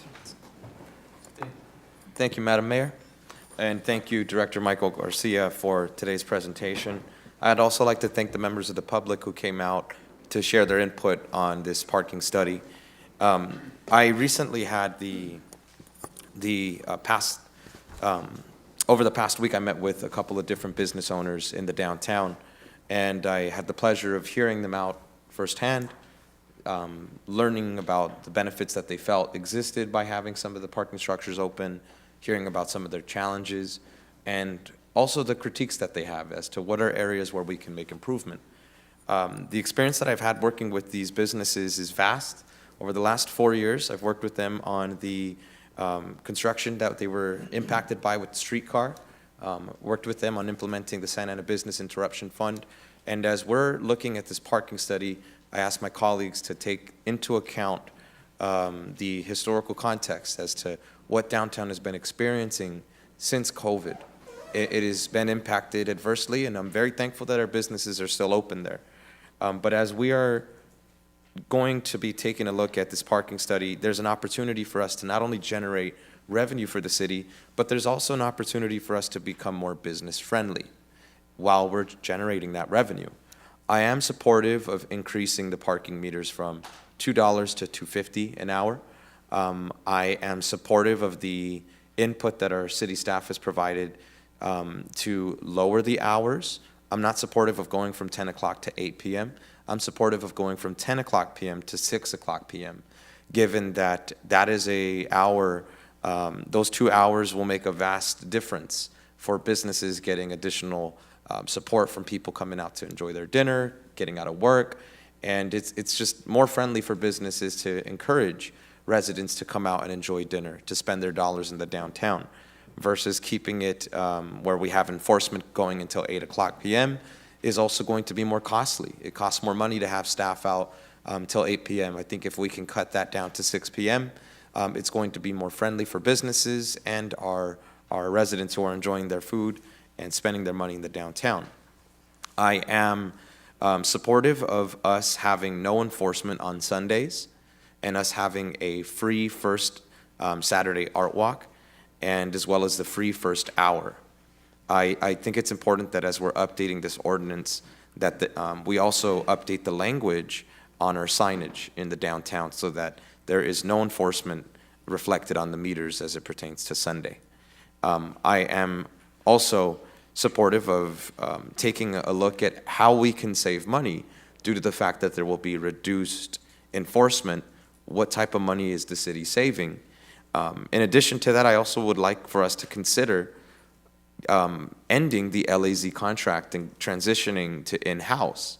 I think that if we were to go from LAZ to in-house, our businesses and our residents would receive better quality service. Many of the businesses in the downtown have shared their concerns and their complaints that they have as to the way that LAZ has been conducting business.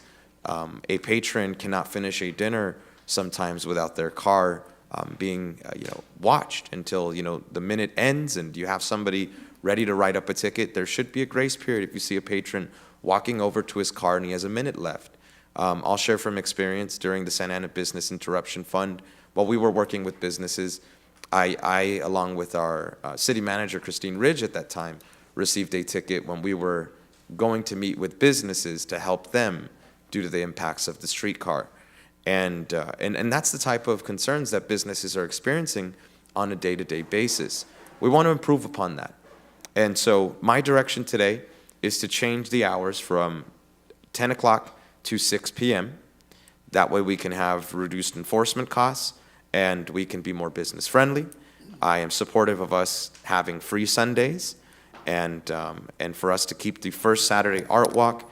And then lastly, for us to increase our parking meters from $2 to $2.50, as well as our parking structures. I'm supportive of the increase. Thank you. Thank you. Councilman Becerra? Thank you, Madam Mayor. So the goal of this whole exercise is, as Director Garcia stated, was because of the fact that we are upside down. Somehow, some way, we managed to figure out how to go into the red on collecting revenue. But hopefully that will change come very soon.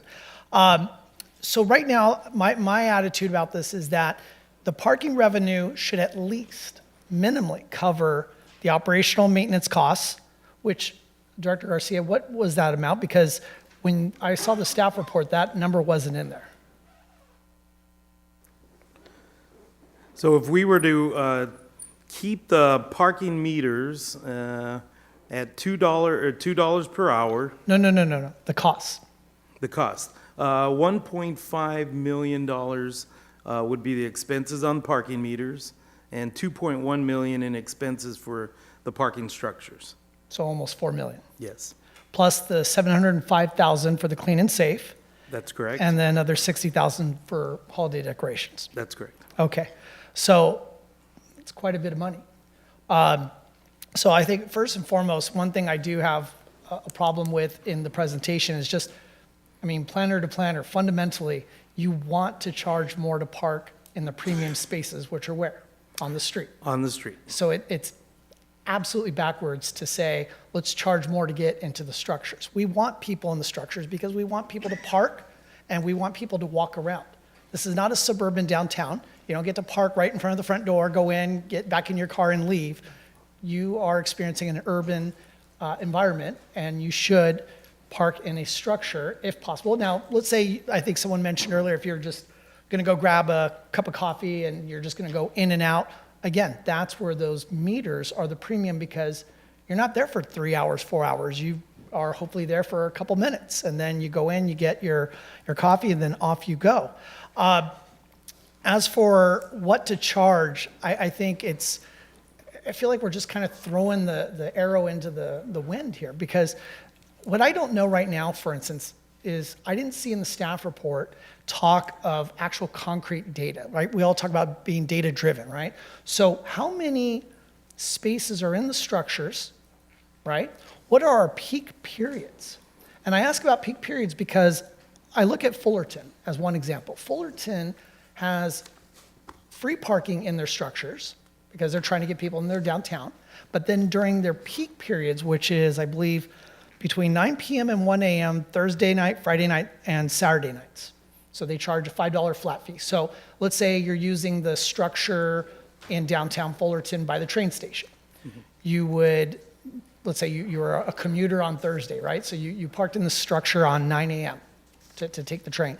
You're not going to be charged. But if you show up 9 p.m. or after, you're subject to the flat fee, right? And so you're charging for that peak period demand. So I had asked staff earlier as far as peak period demand, and what I was told, and correct me if I go wrong, Director Garcia, was the Birch structure is at about 89%. The Spurgeon or Fiesta parking structure is at 70%, and the Main Street structure, the one on Main and Fifth, is at 55%. That's correct. So something tells me we could probably do a little bit more to entice people to park over there. And would that be such a bad thing to have folks parking at Main and Fifth and walking towards other parts of downtown? I don't think so, and I think most of the businesses would appreciate the foot traffic coming past their front doors. So the peak period, though, for the Birch structure, according to staff, was Monday to Friday from 11 a.m. to 3 p.m. and 6 p.m. to midnight, Thursday to Sunday.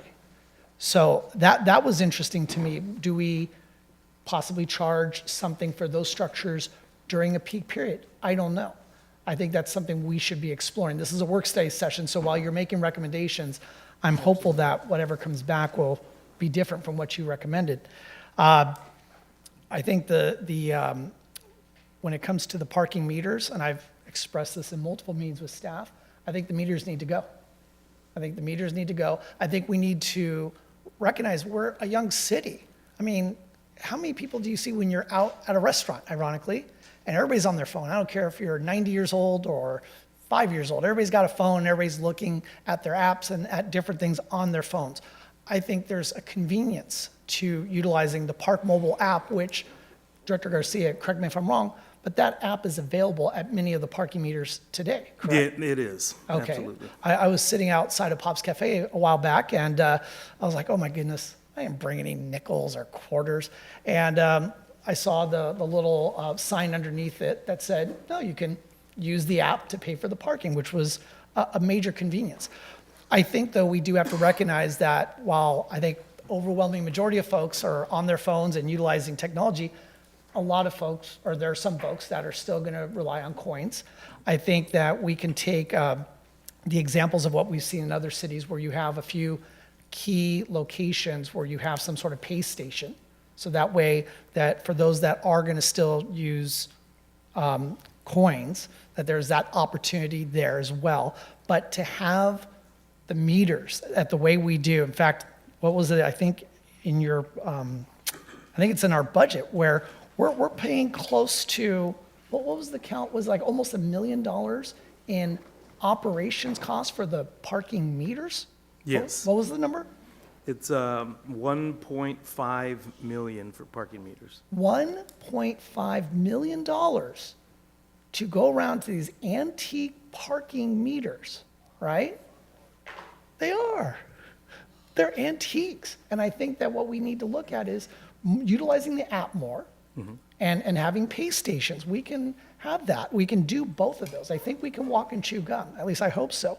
The idea that it would take a long time to take out these meters, I think that's ridiculous. I think we could start dismantling them right away. If we're already utilizing the Park mobile app, let's start looking at that. But again, I want to make sure that when we start taking down these meters, we also have the pay stations available. So I'll just conclude right now by saying, look, my direction to staff would be just to make sure that our revenues, let's be cognizant of the fact that we want our revenues to cover the cost. Because if we don't cover the cost, there is no clean and safe downtown.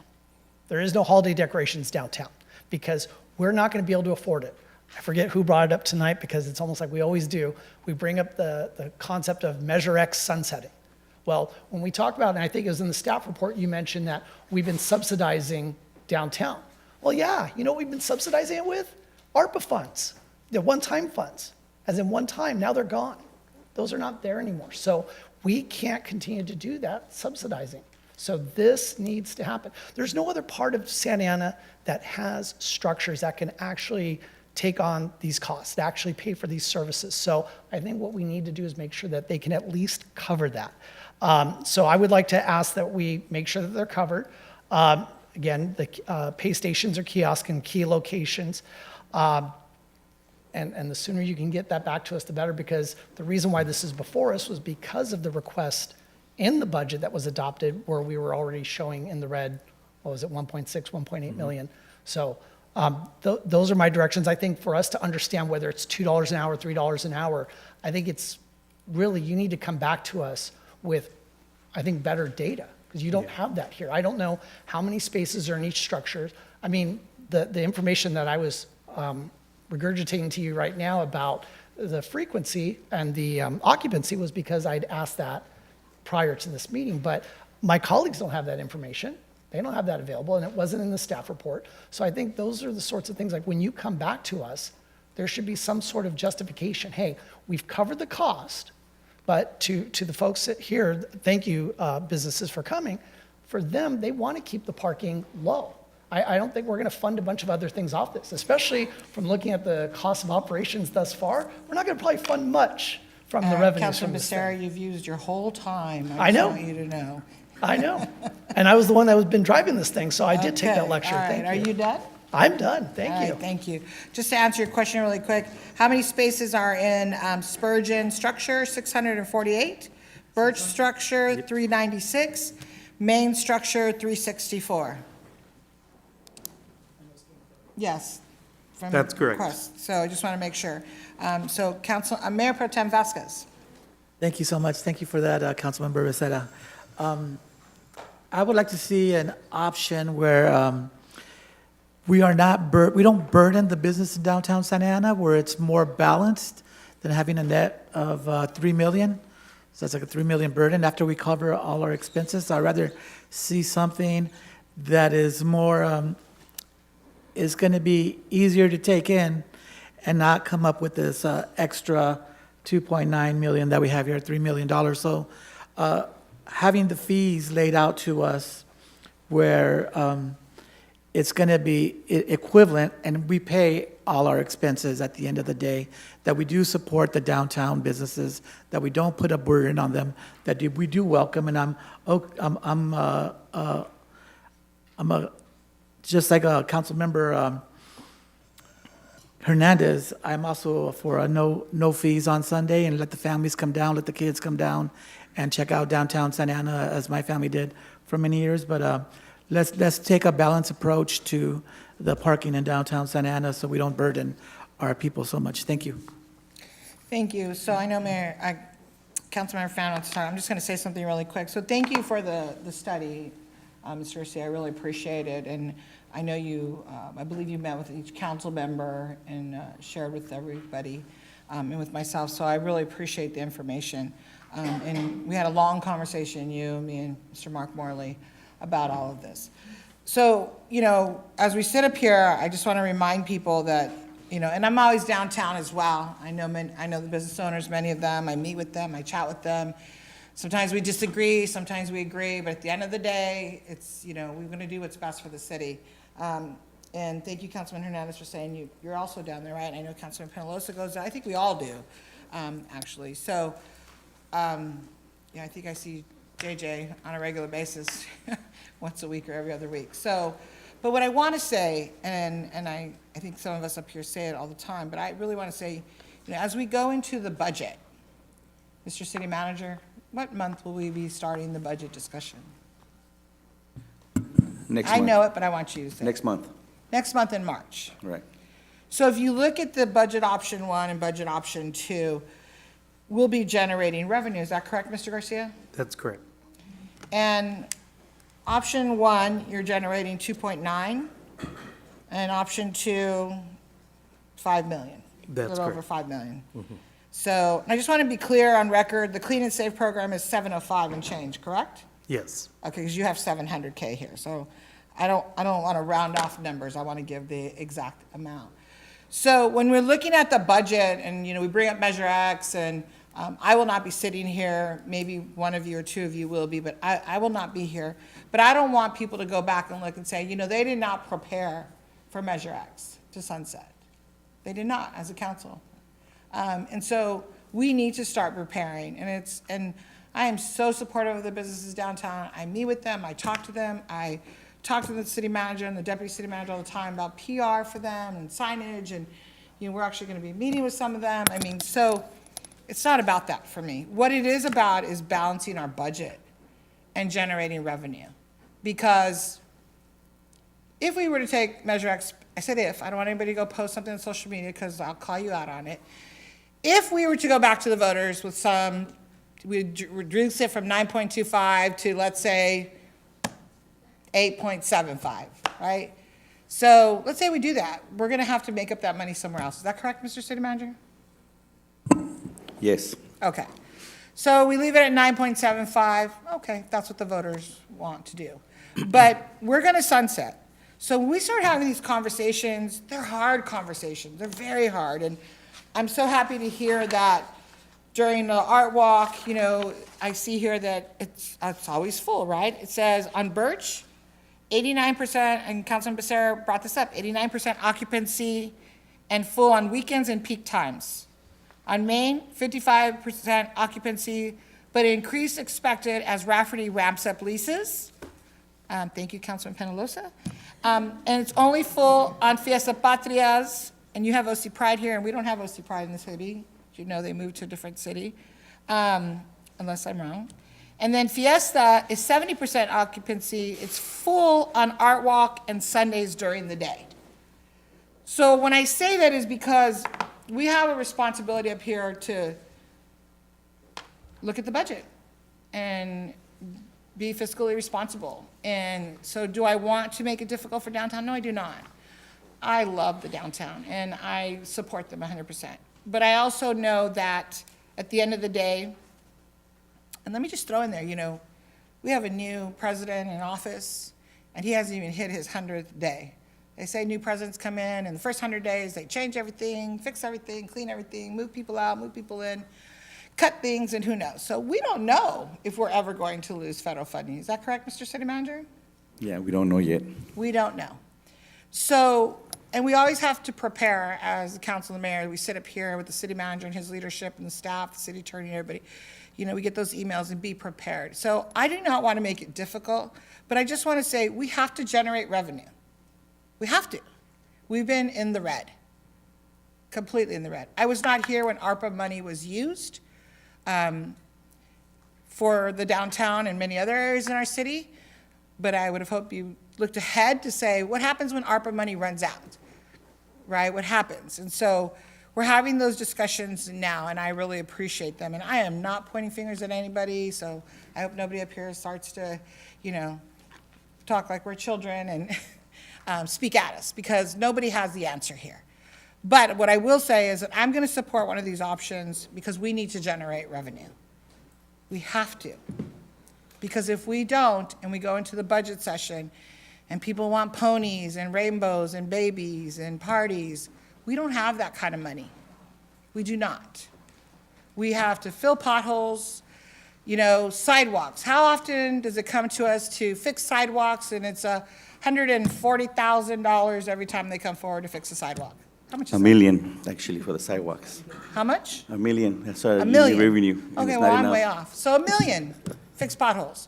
I want the downtown to remain clean and safe. So yeah, we want that, right? But it comes at a cost. So I would just say, I'm going to support one of these budget options because we're going to generate revenue for the city. But I know, Mr. City Managers, many of us up here have had conversations with you to say, we need to do good things for downtown Santa Ana. And not just downtown, because I serve everybody, but the restaurants down there and the businesses, we need to work with the Hispanic Chamber to get them to do some PR for us. The Chamber does work with us, so they do a good job with that. I believe so. We need to work with Travel Santa Ana, so that as we're doing budget one, option one or option two, we know, and those businesses and restaurants and everybody downtown knows that, okay, there's a plan in place. Because our responsibility up here is to ensure our businesses can stay with us in the city. Some of them have been here for a very long time. Their businesses can stay afloat, and they're also generating revenue. They also need to generate revenue. So I go to downtown Long Beach frequently, and I just use a QR code. Yes, you can record, I said that, I do, but I go downtown here too. There's a QR code, and that's how you pay. Nobody uses change, nobody uses money. So, I think Councilman Becerra talked about young people, or Councilor Hernandez, a generation of young people. Everybody's got their phone. I don't know about you all, but if I'm having a cocktail in a restaurant, I don't want to have to get up after an hour and 55 minutes, because Councilman Hernandez is right. They're out there watching. And they wait till that meter hits that timeout, and they give you a ticket. So that's another conversation about that contract, but okay. So you can just reload it on your phone. There's a way to do that so that it makes it user-friendly, so they don't have to leave the restaurant or their place or wherever they're at. So I'm going to support one option, either one or two here. I haven't decided yet. But Councilman Councilman Becerra brought up some great points. We've been in the red a long time. Is that correct, Mr. City Manager? Yes, Yes, what? yes, in the red, too long. We've been in the red too long. So we have a responsibility up here to get out of the red, because we're going to be having conversations about the red a few times as time is coming along soon. So, And Mayor, just to clarify, because I know it was mentioned, it's not so much that the cost options, again, this is for your input, some of the recommended items. And so there's no excess money per se, right, regarding the burden on the downtown. In other words, any revenue generated through the parking is shared citywide. So obviously, one, we do want to maintain the services in the downtown, right? We think the downtown is a heavy pedestrian district, the R-Walk, the special sidewalk sales on a weekly, almost on a monthly, 2 to 3 a month, right? So it's a heavy transit, heavy pedestrian traffic area. So we obviously need to pay attention to make sure it's clean and attractive. That's correct. Minimum mandatory from our perspective. But I just want to clarify that any revenue from our parking is shared citywide also, right? In other words, for programming, for other events. It's not just, here's the minimum to cover, here's the other perspective. And so that's the key, right? How do we make sure that we maintain certain aspects clean? We talk about it all the time, right? Nobody wants to go to a structure that's dirty. that's not lighted, that's not being repaired, because we don't have the revenue, right? So those are the key components. And I really appreciate you sharing that, that the money, the revenue that is generated is for citywide. It is citywide. You will use some for downtown, and I think we should. We should have better signage downtown, we should have great lighting, it should be attractive. You know, when you go to certain downtown areas, you know you're in their downtown area. It's lit up, it's absolutely cool to go there and hang out, and so that's what I would like our downtown to look like. And it used to, and I want us to not go back there, but I want us to be better for the merchants, for the business owners, and for those of us that go down there and enjoy downtown. So thank you for sharing that. It is that revenue would be used citywide. So I just want to say it is a difficult conversation. You know, I know we'd like to do free every day, you know, but I support the free first Saturday art walk. And again, I haven't decided option 1 or option 2, but I just want to make sure that people understand that, you know, even if Measure X wasn't on the table, we as a city have to generate revenue. We have to. We have to generate revenue to pay for things that we do, and especially our Clean and Safe program, which is it's not cheap, right? We want, when I walk downtown, it's always clean, it looks good. So I want to keep that. So that's all I'm going to say right now, and I just wanted people to know how many parking spaces we do have, and Councilman Becerra brought it up, and thank you for bringing it up, Councilman Becerra. And it's great to see that Birch is 89% occupancy and full on weekends and peak times. It's great. And Fiesta 70%, and it's full on Art Walk and Sundays during the day. And then Main Street. So I want people to know that. So thank you very much. I see Mayor, Councilmember Fatton, please. Thank you. Director Garcia, I'm not sure if you answered Councilmember Becerra's question as to why the meters are at $2 and the structures are being proposed at $3. Is it just to keep it generally in line with the rate study that we saw in comparison to other cities? That's correct. Okay, thank you.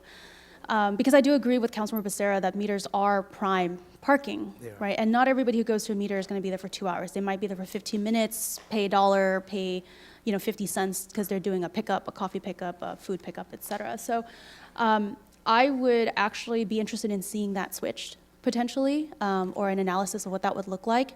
For us, in full agreement with removing the coins. We don't need it, we shouldn't have it. We need to go to the app, whether it's individual stands like you've discussed before, or I think the little parking station, little pay stations can be a little annoying because you have to walk around looking for them, but I'll leave it to staff to figure out the best way to handle that. We should be digital. Yes, exactly. QR codes, digital app, whatever. I will leave it up to staff to figure that out. I am not supportive of free First Saturday Art Walk. Why would we make it free when it is the busiest time of the month? If we are going to generate revenue, we should capitalize on the fact that it is one of the largest programs, well publicized. We have a lot of visitors from inside and outside the city who are going to be interested in coming to downtown and spending time and money there. I think that's like giving food away for free if you're a restaurant during dinner time. I don't understand why we would do that. So I would like to remove that.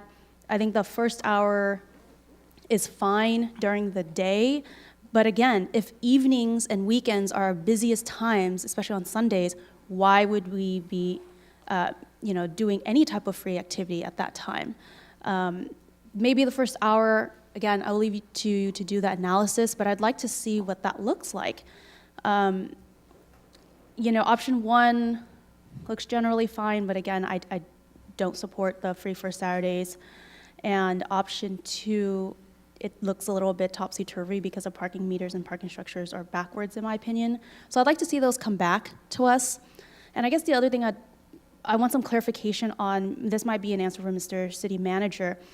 The Clean and Safe program is specific to downtown, right? Do we have any other targeted clean and safe programs at all in the city anywhere else? No. Okay. Do we have holiday decorations being paid for or spent anywhere else in the city? No. All right. So what I'm hearing is we are investing in our downtown to ensure that it's vibrant, it's beautiful.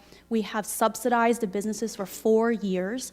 And I think that it's time for us to not just come back, but also make sure we find ways to bring in money for this budget this budget cliff, right, that we are looking at. I'm not fully supportive of either options today, but I would like to see the analysis based on the comments that I've made as well as what my colleagues made. And I would like to see that when we come back, we see options for the changes in meters, that we see, I guess, analyses based on how full it is for, Friday, Saturday, Sunday, et cetera. I think a breakdown of that would be very helpful. And then finally, I'd like to see us, no, actually, that was it. Thank you. So I'm just going to make another comment since Councilman Becerra took 8 minutes. No, I'm just kidding. I know. So on the very backwards says options for increase in fund revenue, the ADA improvements and elevator replacement. I think that is very important. When I'm down there, we see people that are walking all the way to the top floor. Nobody wants to get on that elevator. So I'm glad that we hopefully will be generating some revenue to replace that and to make some structure repairs. Also facility improvements, and you gave an example of dog trash containers. I think that's really important because everybody's walking down there with their dogs, right? And so we want to take care of that. And I appreciate Councilmember Fang's comments about, the information that, no other area in the city gets Christmas decorations or clean and safe program. But I'm just going to push back a little bit, and even if we disagree, we still can walk away and talk and laugh. Is that nobody in this city, no business area, had to go through what downtown did and currently still does with the streetcar. No other area in this city. For 4 miles, and I sit on the OCTA board, and they're coming next month to make a presentation because I asked them to. And thank you, Mr. City Managers, I know you're putting them on the agenda. The streetcar's not going to be done until 2026. They say early 2026. And I work with them and they give me information. They make it public. And so the last meeting, they're very public about the timeline. However, I just want to say no other area in the city went through what they went through. Councilman Becerra has a lot of experience in Los Angeles. I think, Councilman Becerra, correct me if I'm wrong, but when they did Metro, did they not give the businesses lots of money? That was a discussion we had up here, and I think all of us were supportive of doing that, but we were also asking OCTA to contribute because it was their contractor that was wreaking havoc on our downtown. And I wasn't here then, so yes, you guys were having those conversations. And so I just want to say that I don't ever want anybody to forget, for 4 miles, that whoever was sat up here agreed to this, from the train station to Harbor Boulevard in Garden Grove, it's costing an obnoxious amount of money, but the businesses downtown suffered and continue to suffer. So I'm supportive of the Clean and Safe program. I'm supportive of the holiday decorations. I'd like more holiday decorations, but I just want to be clear that, for me, the options is really the pricing of the parking meters and the parking structures, but I don't want to take anything away from them. If anything, I want more signage, not just downtown, but I want it throughout the city. Down Main Street, there's restaurants. Down Bristol, so the related project will hopefully take care of some of those areas down Bristol. But I don't want any, and I don't think anybody up here will ever forget, or the people who are downtown will never forget what they've had to go through during all this construction for 4 miles. 4 miles. I'm gonna tattoo it on my forehead. 4 miles. So that is all I'll say. And any other comments before we end? Councilmember Lopez. Yes, thank you. City Manager, we've talked about the LAZ contract before, and you said you were gonna provide an update. Do you have an update? Not for this agenda item, no. Do you have an update in general? As far as the contract goes, we provide an update in emails. I can research and give Yeah, send can another you one. re-up that email for us? Right, I think so we provide also a copy of the contract, but if not, we'll do it again. Chief? Yeah, please. Just so that we are better informed, because as you just heard, we continue to hear, we continue to receive comment from our business partners in the downtown area about how unhappy they are with the contract. And so for us, it's imperative that we also relay to our business partners how this is going to move forward, right? And so it's been quite some time, so I'm looking forward to receiving that email again. Thank you. So a couple comments. I will say that also additionally, what I want the city or your team to do is work with, I would say, maybe the private businesses in the area that are around the downtown area. I was at Art Walk and I was really upset because I saw a car being towed. Right, and part of that is because so many people come into our city during Art Walk. And so when this is the experience that people from outside the city and even our own constituents are having, where they're now having to pay hundreds of dollars to take their car out of a tow shop that we have here in the city, that is not the experience that I want consumers to have, and that is not the impression that I want shoppers to have here with our downtown. So I think I would like to see if perhaps they're willing to entertain this conversation with your team to figure out if perhaps on one night out of the month, which is Art Walk, if they're willing to also allow other people, and they can subcontract at lots like other businesses do at a reasonable rate, so that consumers here are not experiencing that very negative impact of having to pay hundreds of dollars to take their car out of the impound facilities here in the city. But I just wanted to relay that because that's something that I've seen in the downtown area. I would be supportive of free Sundays. I'm not necessarily supportive of any option that I'm seeing here now. I know that my meeting is upcoming with the economic development staff, so I'm happy to actually brainstorm about some of the things I'm hearing or what I think would work.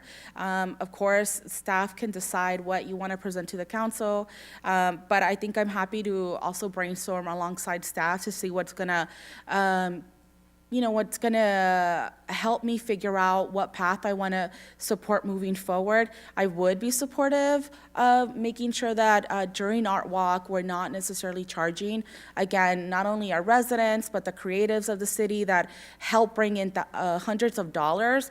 And I think it would incentivize more people to come into the downtown to experience Art Walk, because then they wouldn't be burdened by the parking cost or the fact that they're having to move every other hour or move out of the parking structures, et cetera. The other thing I will agree with is getting rid of the meters, especially in the neighborhoods like the Willard neighborhood. I don't think that our constituents should be subjected to paying meter fees when we know that we have a massive parking issue in this city, and the parking study is not going to come back to us till later this year. And so I think that until we provide actual solutions to this massive issue happening all across the city, we should not be making parking harder for our constituents. So again, removing them from the residential areas is something that I would be supportive of. Additionally, let's see. Additionally, I do agree that we need to start preparing for ultimately, the financial situation that we've been talking about for many years here. From the dais, I think that we need to start looking at every expenditure. We need to start recognizing, and many of our constituents are going to ask, are we a top-heavy organization? Really, because it's, I think that using one-time dollars for these types of debts have not proven to be sustainable, right? And so this is why we're continuously having this conversation, because we're trying to figure out how do we move away from being further in debt. And if I'm not mistaken, I think one of the items we approved today was improvements to some of the parking structures. So I'm actually very happy to see that. And I also understand that we must get out of debt that we have currently right now. And so, again, we're going to have to look at every expenditure in the budget to come up with that or to make up for the 1.5 million. I'm pretty confident that a couple things could be crossed out to make up for the $1.5 million because it is a massive dollar amount, but it's not as big as other debts that the city is holding. And again, I'm happy to brainstorm with staff. I have an upcoming meeting with you all to figure out what kind of options are going to, I think, work for me. And again, I think what I said was Sundays, art walk free. I'll reread that email once you forward it to me. And then I also would not be opposed to the 6 p.m. Request of making sure that people can stop by a coffee shop and not have to be worried if they're going to get ticketed in that 5-minute period. Because I do think that that's an important experience of doing business in the city. So thank you. Councilman Becerra? 2 quick questions. Number 1, when will this item come back to us? 30 days of that. Yeah. March So you- 18th. So you guys are going to have all that data, bring it back in 30 days? Well, so, because we were working on it, because this is important, right, it's significant, so we clearly had at least 6, and I know have one-on-one meetings. That was the whole point of having those one-on-one meetings, so we can be better prepared to discuss in public and receive that type of direction. But the reality is that is the key. We have to be ready. Good. And my last question is, how much revenue did places outside of downtown Santa Ana receive from the parking structures and the meters in the last couple of years? No, they don't. It's easy. We haven't received any. Right, because we lost. Because you guys have been in the red. We lost in the downtown, yeah. So my point being is, when Yeah. we talk about generating revenue that could benefit the whole city, that's amazing. As the mayor likes to say, unicorns and gumdrops and all the things, that's a beautiful vision when the parking structures can generate that much revenue without hurting the businesses downtown. But to be clear, and I don't want to set the bar too low, but I'd be happy if we just were in the black. Understood, Councilman, but that is the key though, right? Because, again, we'll provide the contract, for example, for the parking enforcement, right? And there is no easy way to make parking enforcement fun, right? That's what we hire them. And so the idea is we want to cancel the contract. Obviously, there's to be some changes that we can take. Do we bring them in-house? Obviously, there's benefits. But my response was more to clarify the record, because I don't want to have this notion out there that somehow the parking revenue from the downtown parking is only for the downtown folks, right? That goes into the general fund, and we solicit benefits throughout. But to answer your question, no, they haven't been, because we have been in the red. And I appreciate you saying that. Yes, it does go into the general fund, but you Right. have to have a certain amount before you can Right. spread the wealth. And again, my clarification on that is to provide context as we discuss Measure X and other savings. I do want to point out, though, that Councilmember Lopez does present a pretty interesting aspect regarding the parking in the Willard area, and I think that should be probably a key discussion. We can get consensus. What would it take to move the meters from the neighborhoods? And what's the impact, given that there is a concern, especially Willard, one of the most impacted, one of the most dense neighborhoods, right? So that should be a consideration. That should be one of our options, because I don't think anybody has mentioned that prior as far as moving the meters in a key residential component. I would support removing the meters from Willard in a heartbeat. There you go. So that's the key. So then we present the options to both for the executive director of community development and his team, so they understand what are the meters that we remove in Willard as the neighborhood that are no longer impacted. And just focus on the commercial arterials or commercial streets. Councilman Hernandez? Thank you, Madam Mayor. Hearing comments here from the dais, and I support the mayor on removing the parking meters in the Willard neighborhood. I think that it's a good opportunity for us to move away from that, and for us to focus in the downtown, in the structures and the meters that we have there. Could you clarify, Mr. City Manager, under the current ordinance that we have to date right now, does it read that the parking meter revenue is spent back in the zone that it is generated from? The parking meters? Yes. I'm talking the parking structures. So in terms of the revenue that is being generated through the parking meters, could you give us some clarity on where is that those monies going to be spent? Ask again? Say it again? Ask me again? So under this current ordinance that we have for the parking meters, what is currently in the ordinance as far as monies generated, where is it to be spent? So with the parking meters, the funds that we have there under the ordinance, does it force us to spend these monies exclusively in the downtown? Because I believe that is what the current ordinance reads.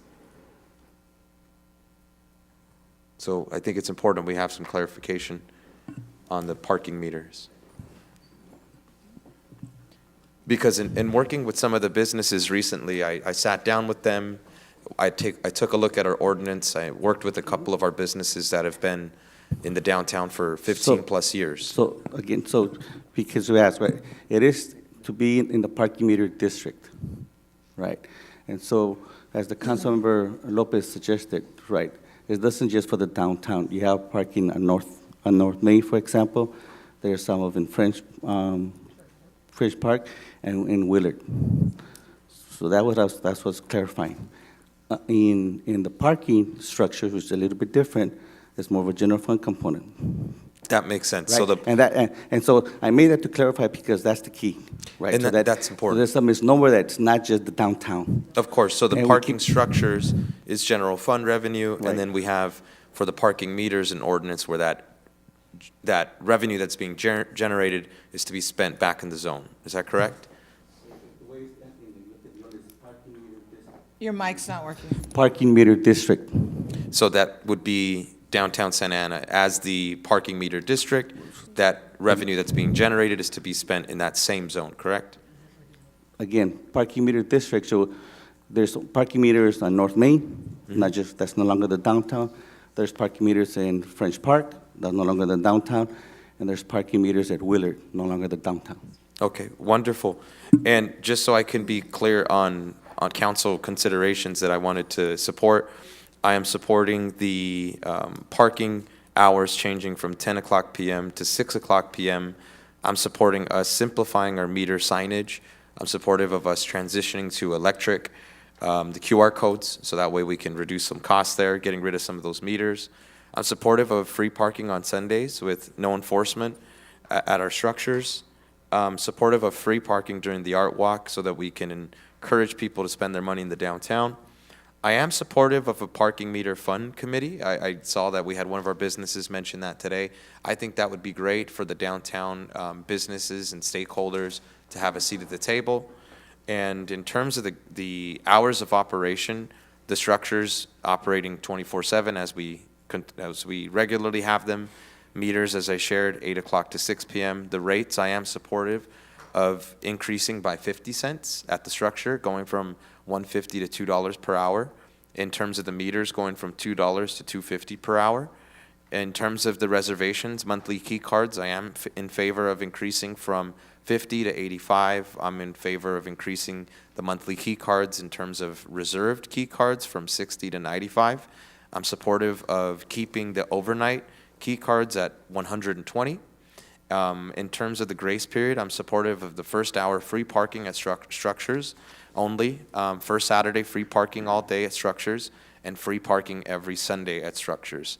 And based off the presentation that was sent to us about a week ago, this was considered budget option 3, which could generate us over 1.1 million. So I would like to see staff bring back an analysis that reflects some of this direction. Thank you, Mr. City Manager, and that'll conclude my questions today.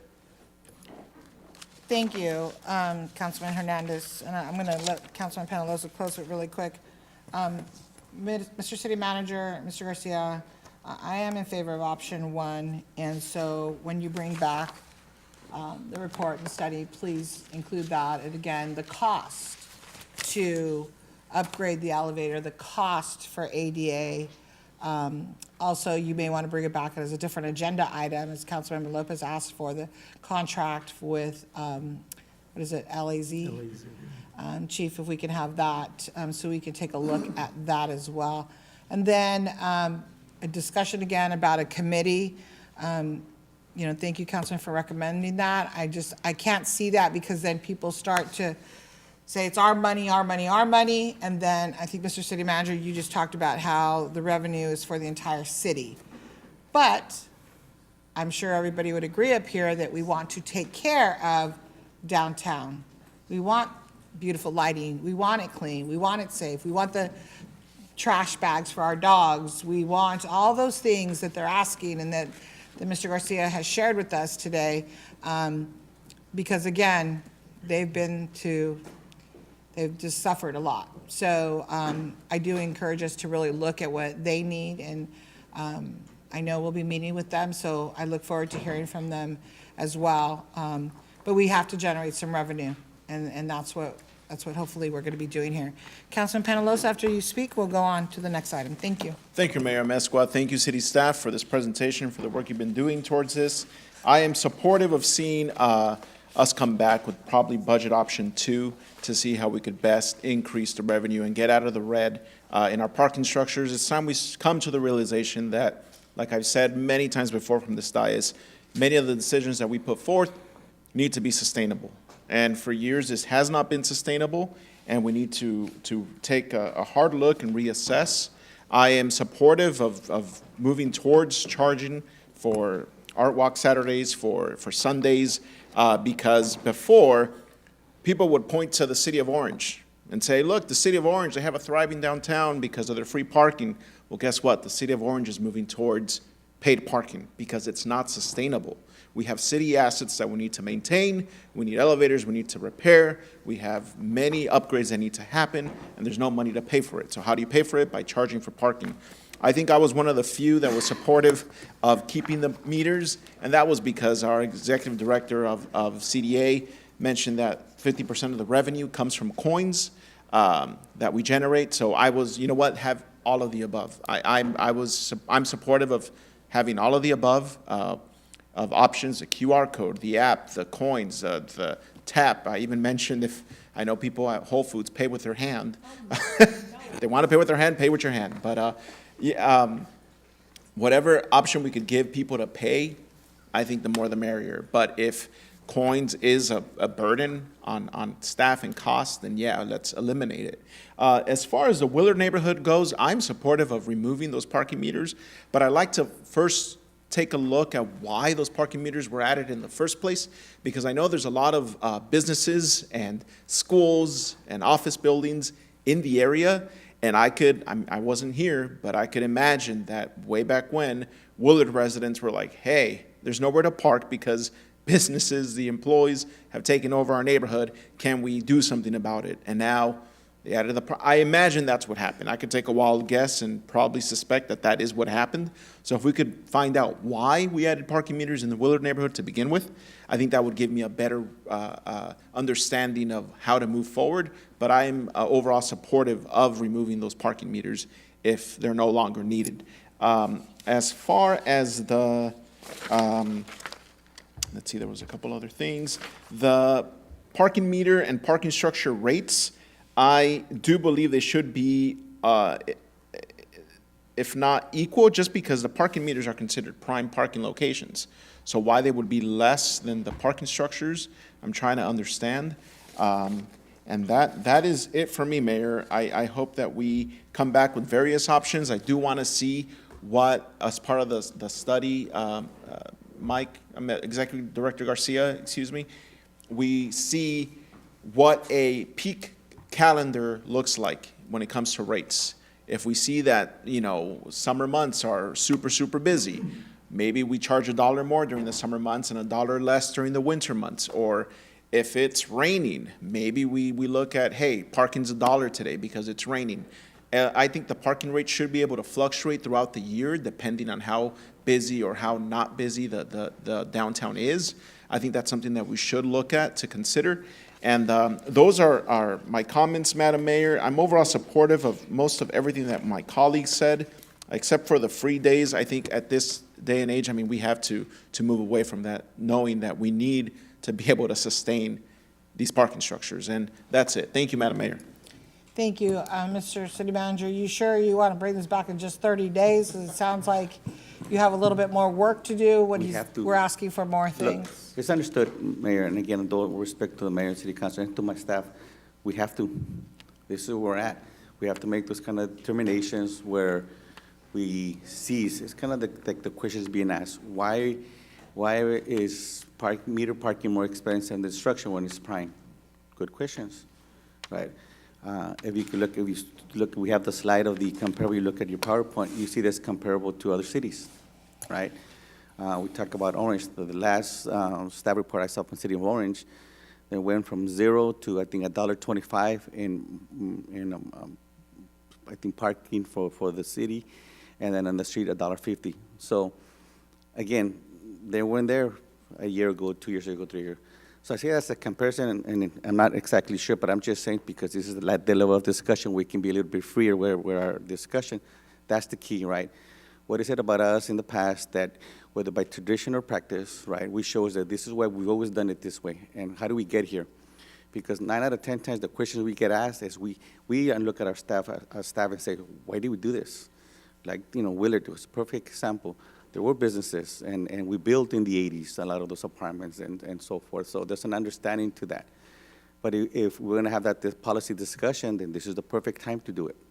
When we talk about costs, when we talk about meter parking districts, right? And we say, yes, the downtown is the traditional heart of the city, right? That's what we call it, La Calle Cuatro, and it's what we love, and we come and we see it, right? There's items there for adults, and there's items for the, younger folks. But that's the key, right? How do we do it so that we can sustain? That's when, Councilmember Becerra asked the question, what did we generate citywide? Well, we can't generate for the downtown, we can't generate citywide. And I think that's the perspective that we put out there, because I think that's the kind of presentation and options and the way we speak as we approach this new position, right? This is the hard calls we have to make. When we talk about burden, what does burden mean? And what does it mean when we invest a little bit more in the heart of Santa Ana and what that means as Civic Center? And so that's the key. How do we sustain the programs that we think are important? Thank you for that, Mr. City Manager. So it sounds like you're good with 30 days? We have to be. All right, I like that. I think we all like that. Good for 30 days. And thank you, Councilman Penalosa, for bringing up the issue of Willard. How did we get there? I don't know the history. You don't know the history, just like Bristol, right? We don't know why it's been 30 years. But I got to say it. I always have to throw that out there. So we want to know the history. How many? 37. Oh, I'm sorry, 37 years. Okay. So we want to know the history behind Willard and, come up with a solution for that neighborhood as well. So, okay, this item will come back in 30 days. We're good? All right. We're going to move on now to city manager comments. You have any, Mr. City Manager? No comment today.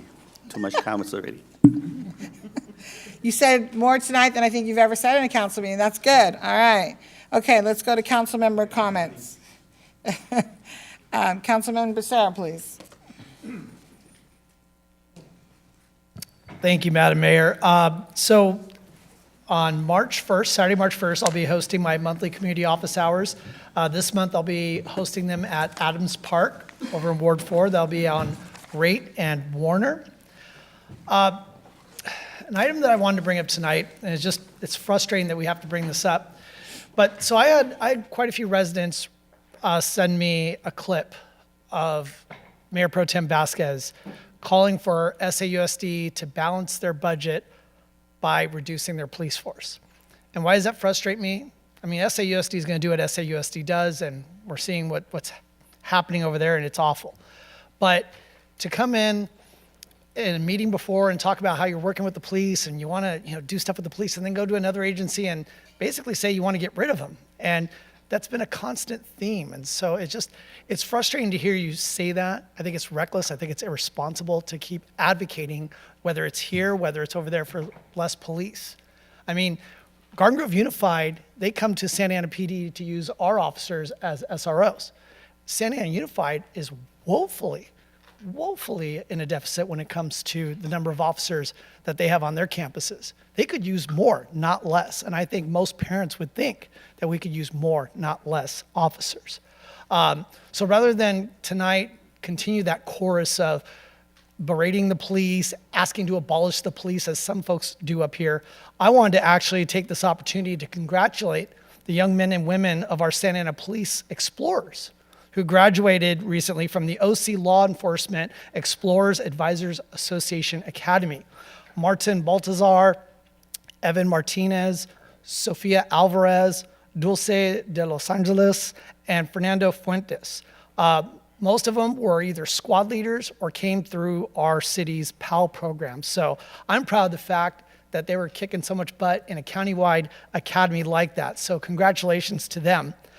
In conclusion, and it's not normally for a good Trojan like me to ask this, so bear with me, but I would like to ask that we adjourn tonight's meeting in the memory of Santa Ana High School alumnus and two-time first-team All-American linebacker at UCLA, Don Muma. Don graduated from Santa Ana High School in 1948. He went on to play at UCLA, where his number 80 was retired. He was inducted into the College Football Hall of Fame in 1973 and the UCLA Athletics Hall of Fame in its inaugural year of 1984. After football, Don became a Presbyterian minister, and he gave the invocation at Ronald Reagan's inauguration as governor of California in both 1967 and 1971, and then again at President Reagan's 1981 and 1985 presidential inaugurations. And with all those accomplishments, as the saying goes, thankfully we can all say, once a saint, always a saint. So I hope we remember him and his family tonight. And with that, good night, everybody. Thank you. Councilman Hinojosa? Thank you, Madam Mayor. My comments are brief. I was able to travel to Sacramento last week as chairman of the toll roads and be there for the Mobility 21 conference and summit reception. And just wanted to say that I had about 20 seconds of FaceTime with the Secretary of Transportation for the state of California, and use those 20 seconds to just plug our city very hard when it comes to transportation needs. And so fortunate enough to do that. So, Mr. City Manager, I will be reaching out to you to schedule something with that office, because I know that there was a preference on what the different numerous projects came back to Bristol Street, and regarding more of the bigger projects that we're seeing throughout the state that we're going to need a lot of, not throughout the state, throughout the city, that we're going to need more funding for, like the underpass on Santa Ana Boulevard. I know that's coming, and I know that's not funded all the way. So there was a brief conversation there regarding that. So let me know when we could do that. Those are my comments, Madam Mayor. Thank you. Thank you. Mayor Pro Tem? Hello, I'm Benjamin Vasquez, high school teacher of 21 years. I've been teaching at Valley for the last 16 years. My sister is a counselor at Century, and my brother is a special needs teacher with adult transition. His daughter, my niece, is 2-3 years in as a special educator. His other daughter is an educator out in Corona Norco. My fiance is also an educator at Corona Norco. My family is invested in education in Santa Ana. We have dedicated our lives to supporting. And when I went to give my speech at the school board, my disappointment was in the school district and the association leadership not meeting over impending layoffs that we have coming in Santa Ana. And I say impending because we've lost 6,000 students since 2021, and not to charter schools. In 2021, charter schools had 10% of the student population. Now they have 7%. So they're not leaving their charter schools; they're leaving the city. So they have left, and we lost 6,000. And then our district decided. I thought it was a good idea to overhire staff post-COVID to support children and their social and emotional well-being. That was a good thing. The district dropped the ball and didn't hire them as temporary teachers. Many thought they would be staying on. When asked the leadership about impeding rifts, our association leadership told us that it was impossible, that the district was too incompetent to handle that many rifts, and that they didn't know how to have a conversation about rifts. And I'm like, but we asked you at a meeting last October, and now you saying that we're not having these rifts. It's really sad for our leadership to drop the ball, but also the district office to drop the ball. And I did call on cuts across the board on anything outside of counselors, leave alone the certified staff and teachers, and where we can figure out how to save money and come together and come up with a plan to save those jobs. I want to keep as many jobs as possible, but as I laid out, we've lost many students, and then we did overhire. So I'll post up my speech if anybody wants to see it on my social media. We can have comments there as much as you like. That being said, we are having an event on February 22nd at the Southwest Senior Center. We're going to do some Black History event from 11 a.m. to 2:30 p.m. Me and Councilmember Hernandez, along with Santa Ana Active Streets, are going to put it together. My office is supporting dumpster days across Ward 2, and we'll be working with the neighborhood associations and those that are not meeting. We're going to reach out and see who we can support with dumpster days there. If anybody has any questions of anything I have said, feel free to come and see me. I've been supported by all my family members, by my school site, and my peers of the things I have said at the school board meeting. So if anybody wants any conversation, I am open to it. Thank you. Councilman Hernandez? Thank you, Madam Mayor.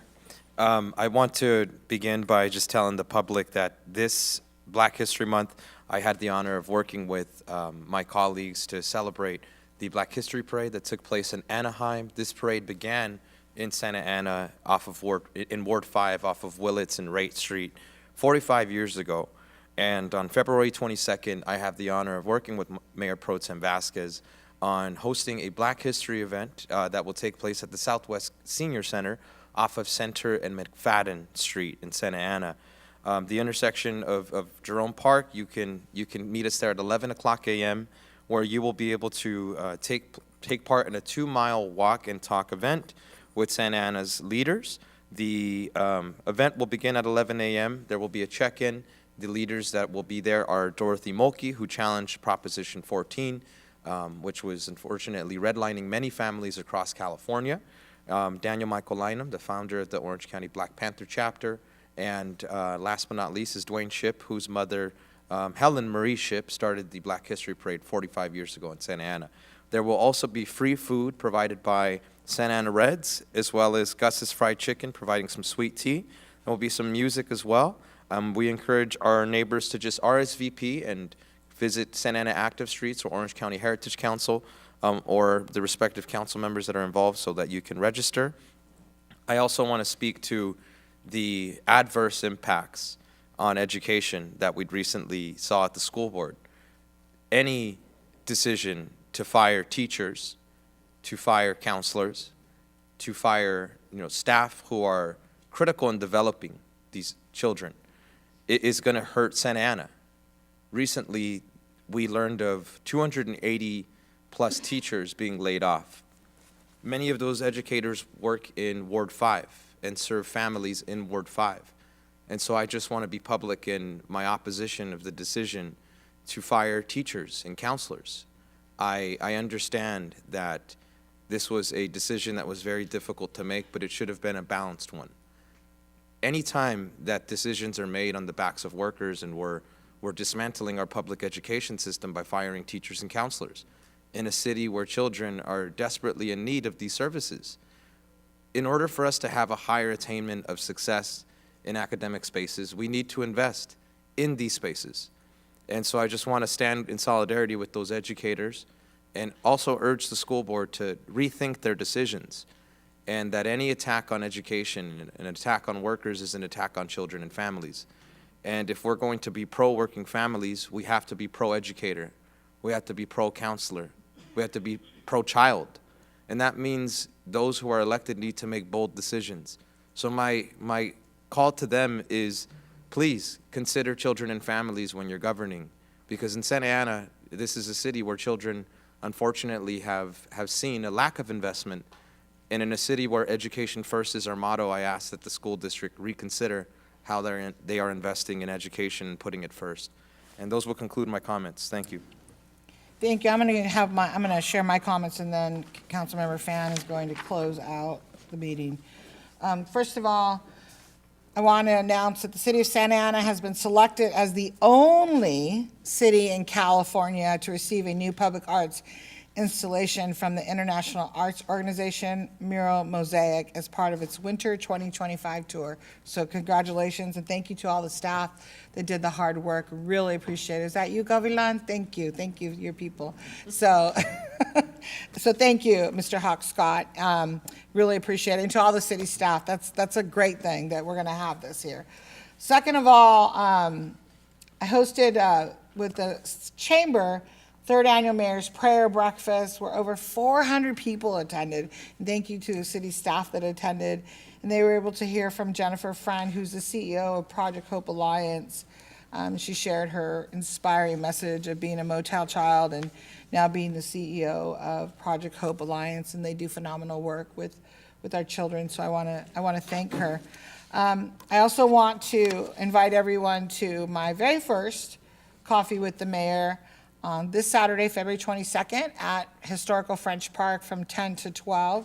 So I hope to see you there. Come on down and get your calendar, because I have a whole bunch of them to give out. Mr. City Manager is going to stand there and give them out since he didn't want them. I'm kidding. So come on down on Saturday for Coffee with the Mayor. The staff will be there to answer your questions. I know there's some concerns that, people will share. And then, lastly, I just want to say, thank you, Councilman Hernandez, for your comments about the school district and standing in solidarity with them. And as Councilman Penalosa and I have been there with them as well.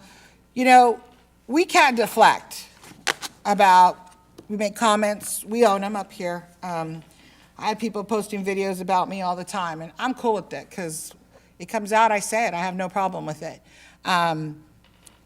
You know that I say it because I mean it.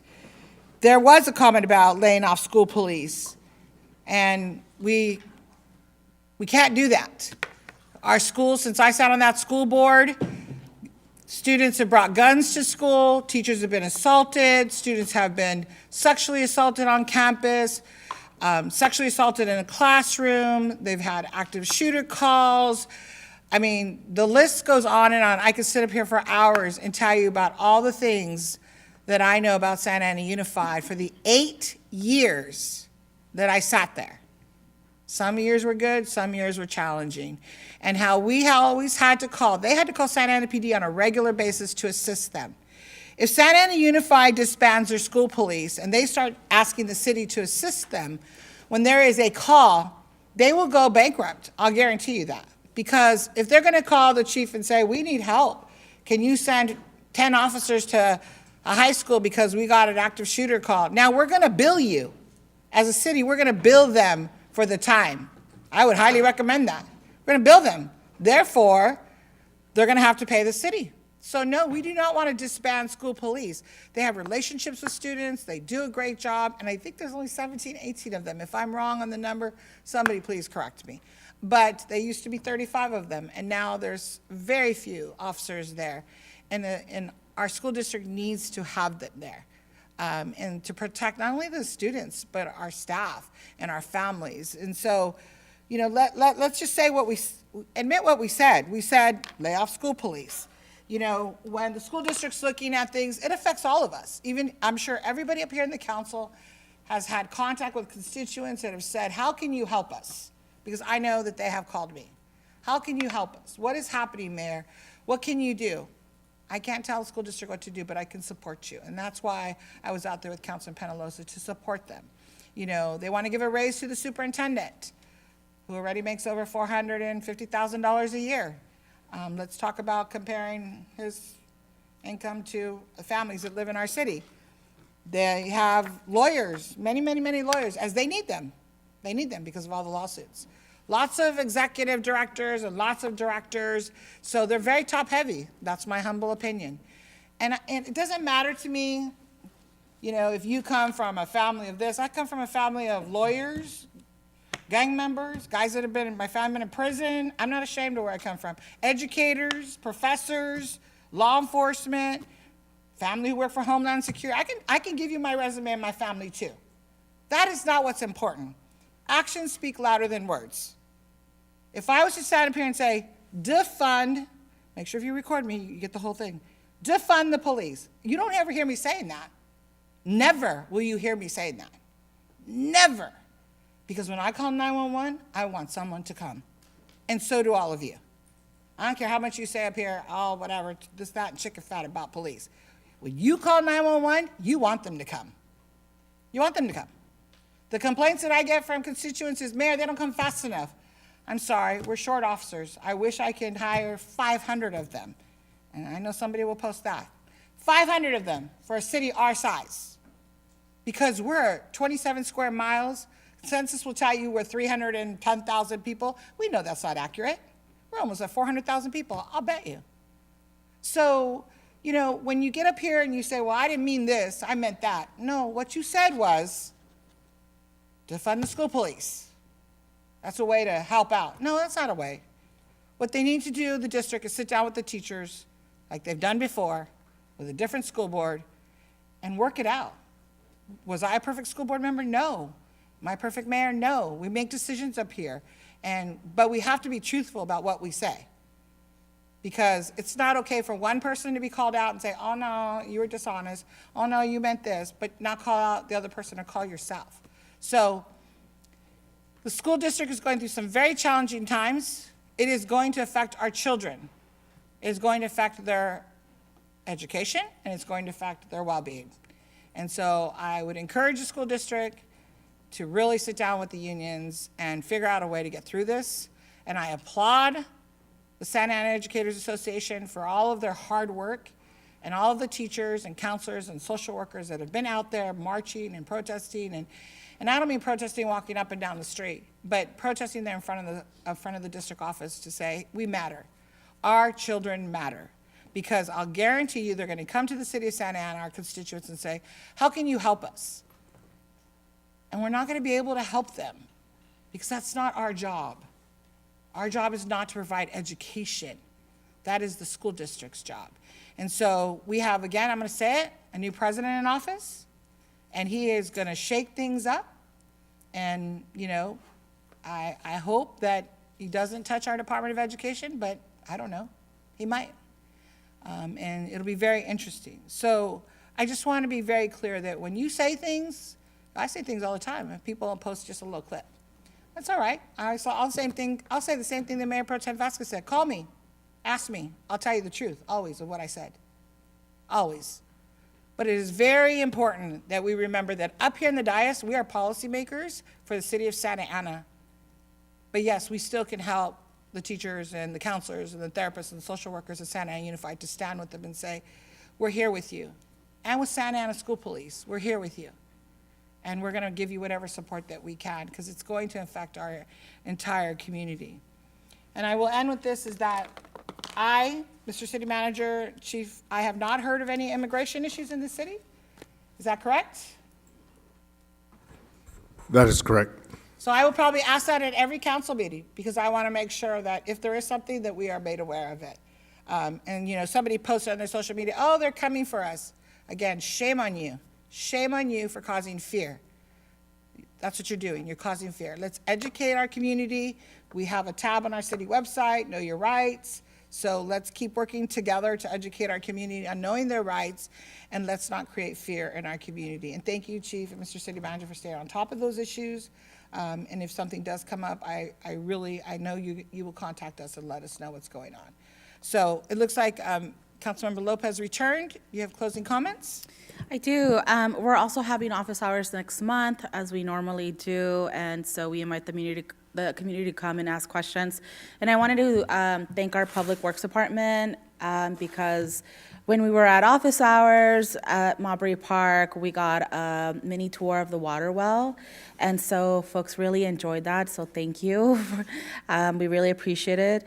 And so I also just want to thank staff, Gaston, Anna, really everyone that works to help get our canopy at these events, print resources, all the little requests that I know can be really annoying, but help us provide factual information to our constituents, because a lot of those resources, they always come and pick them up. And so I really appreciate your support.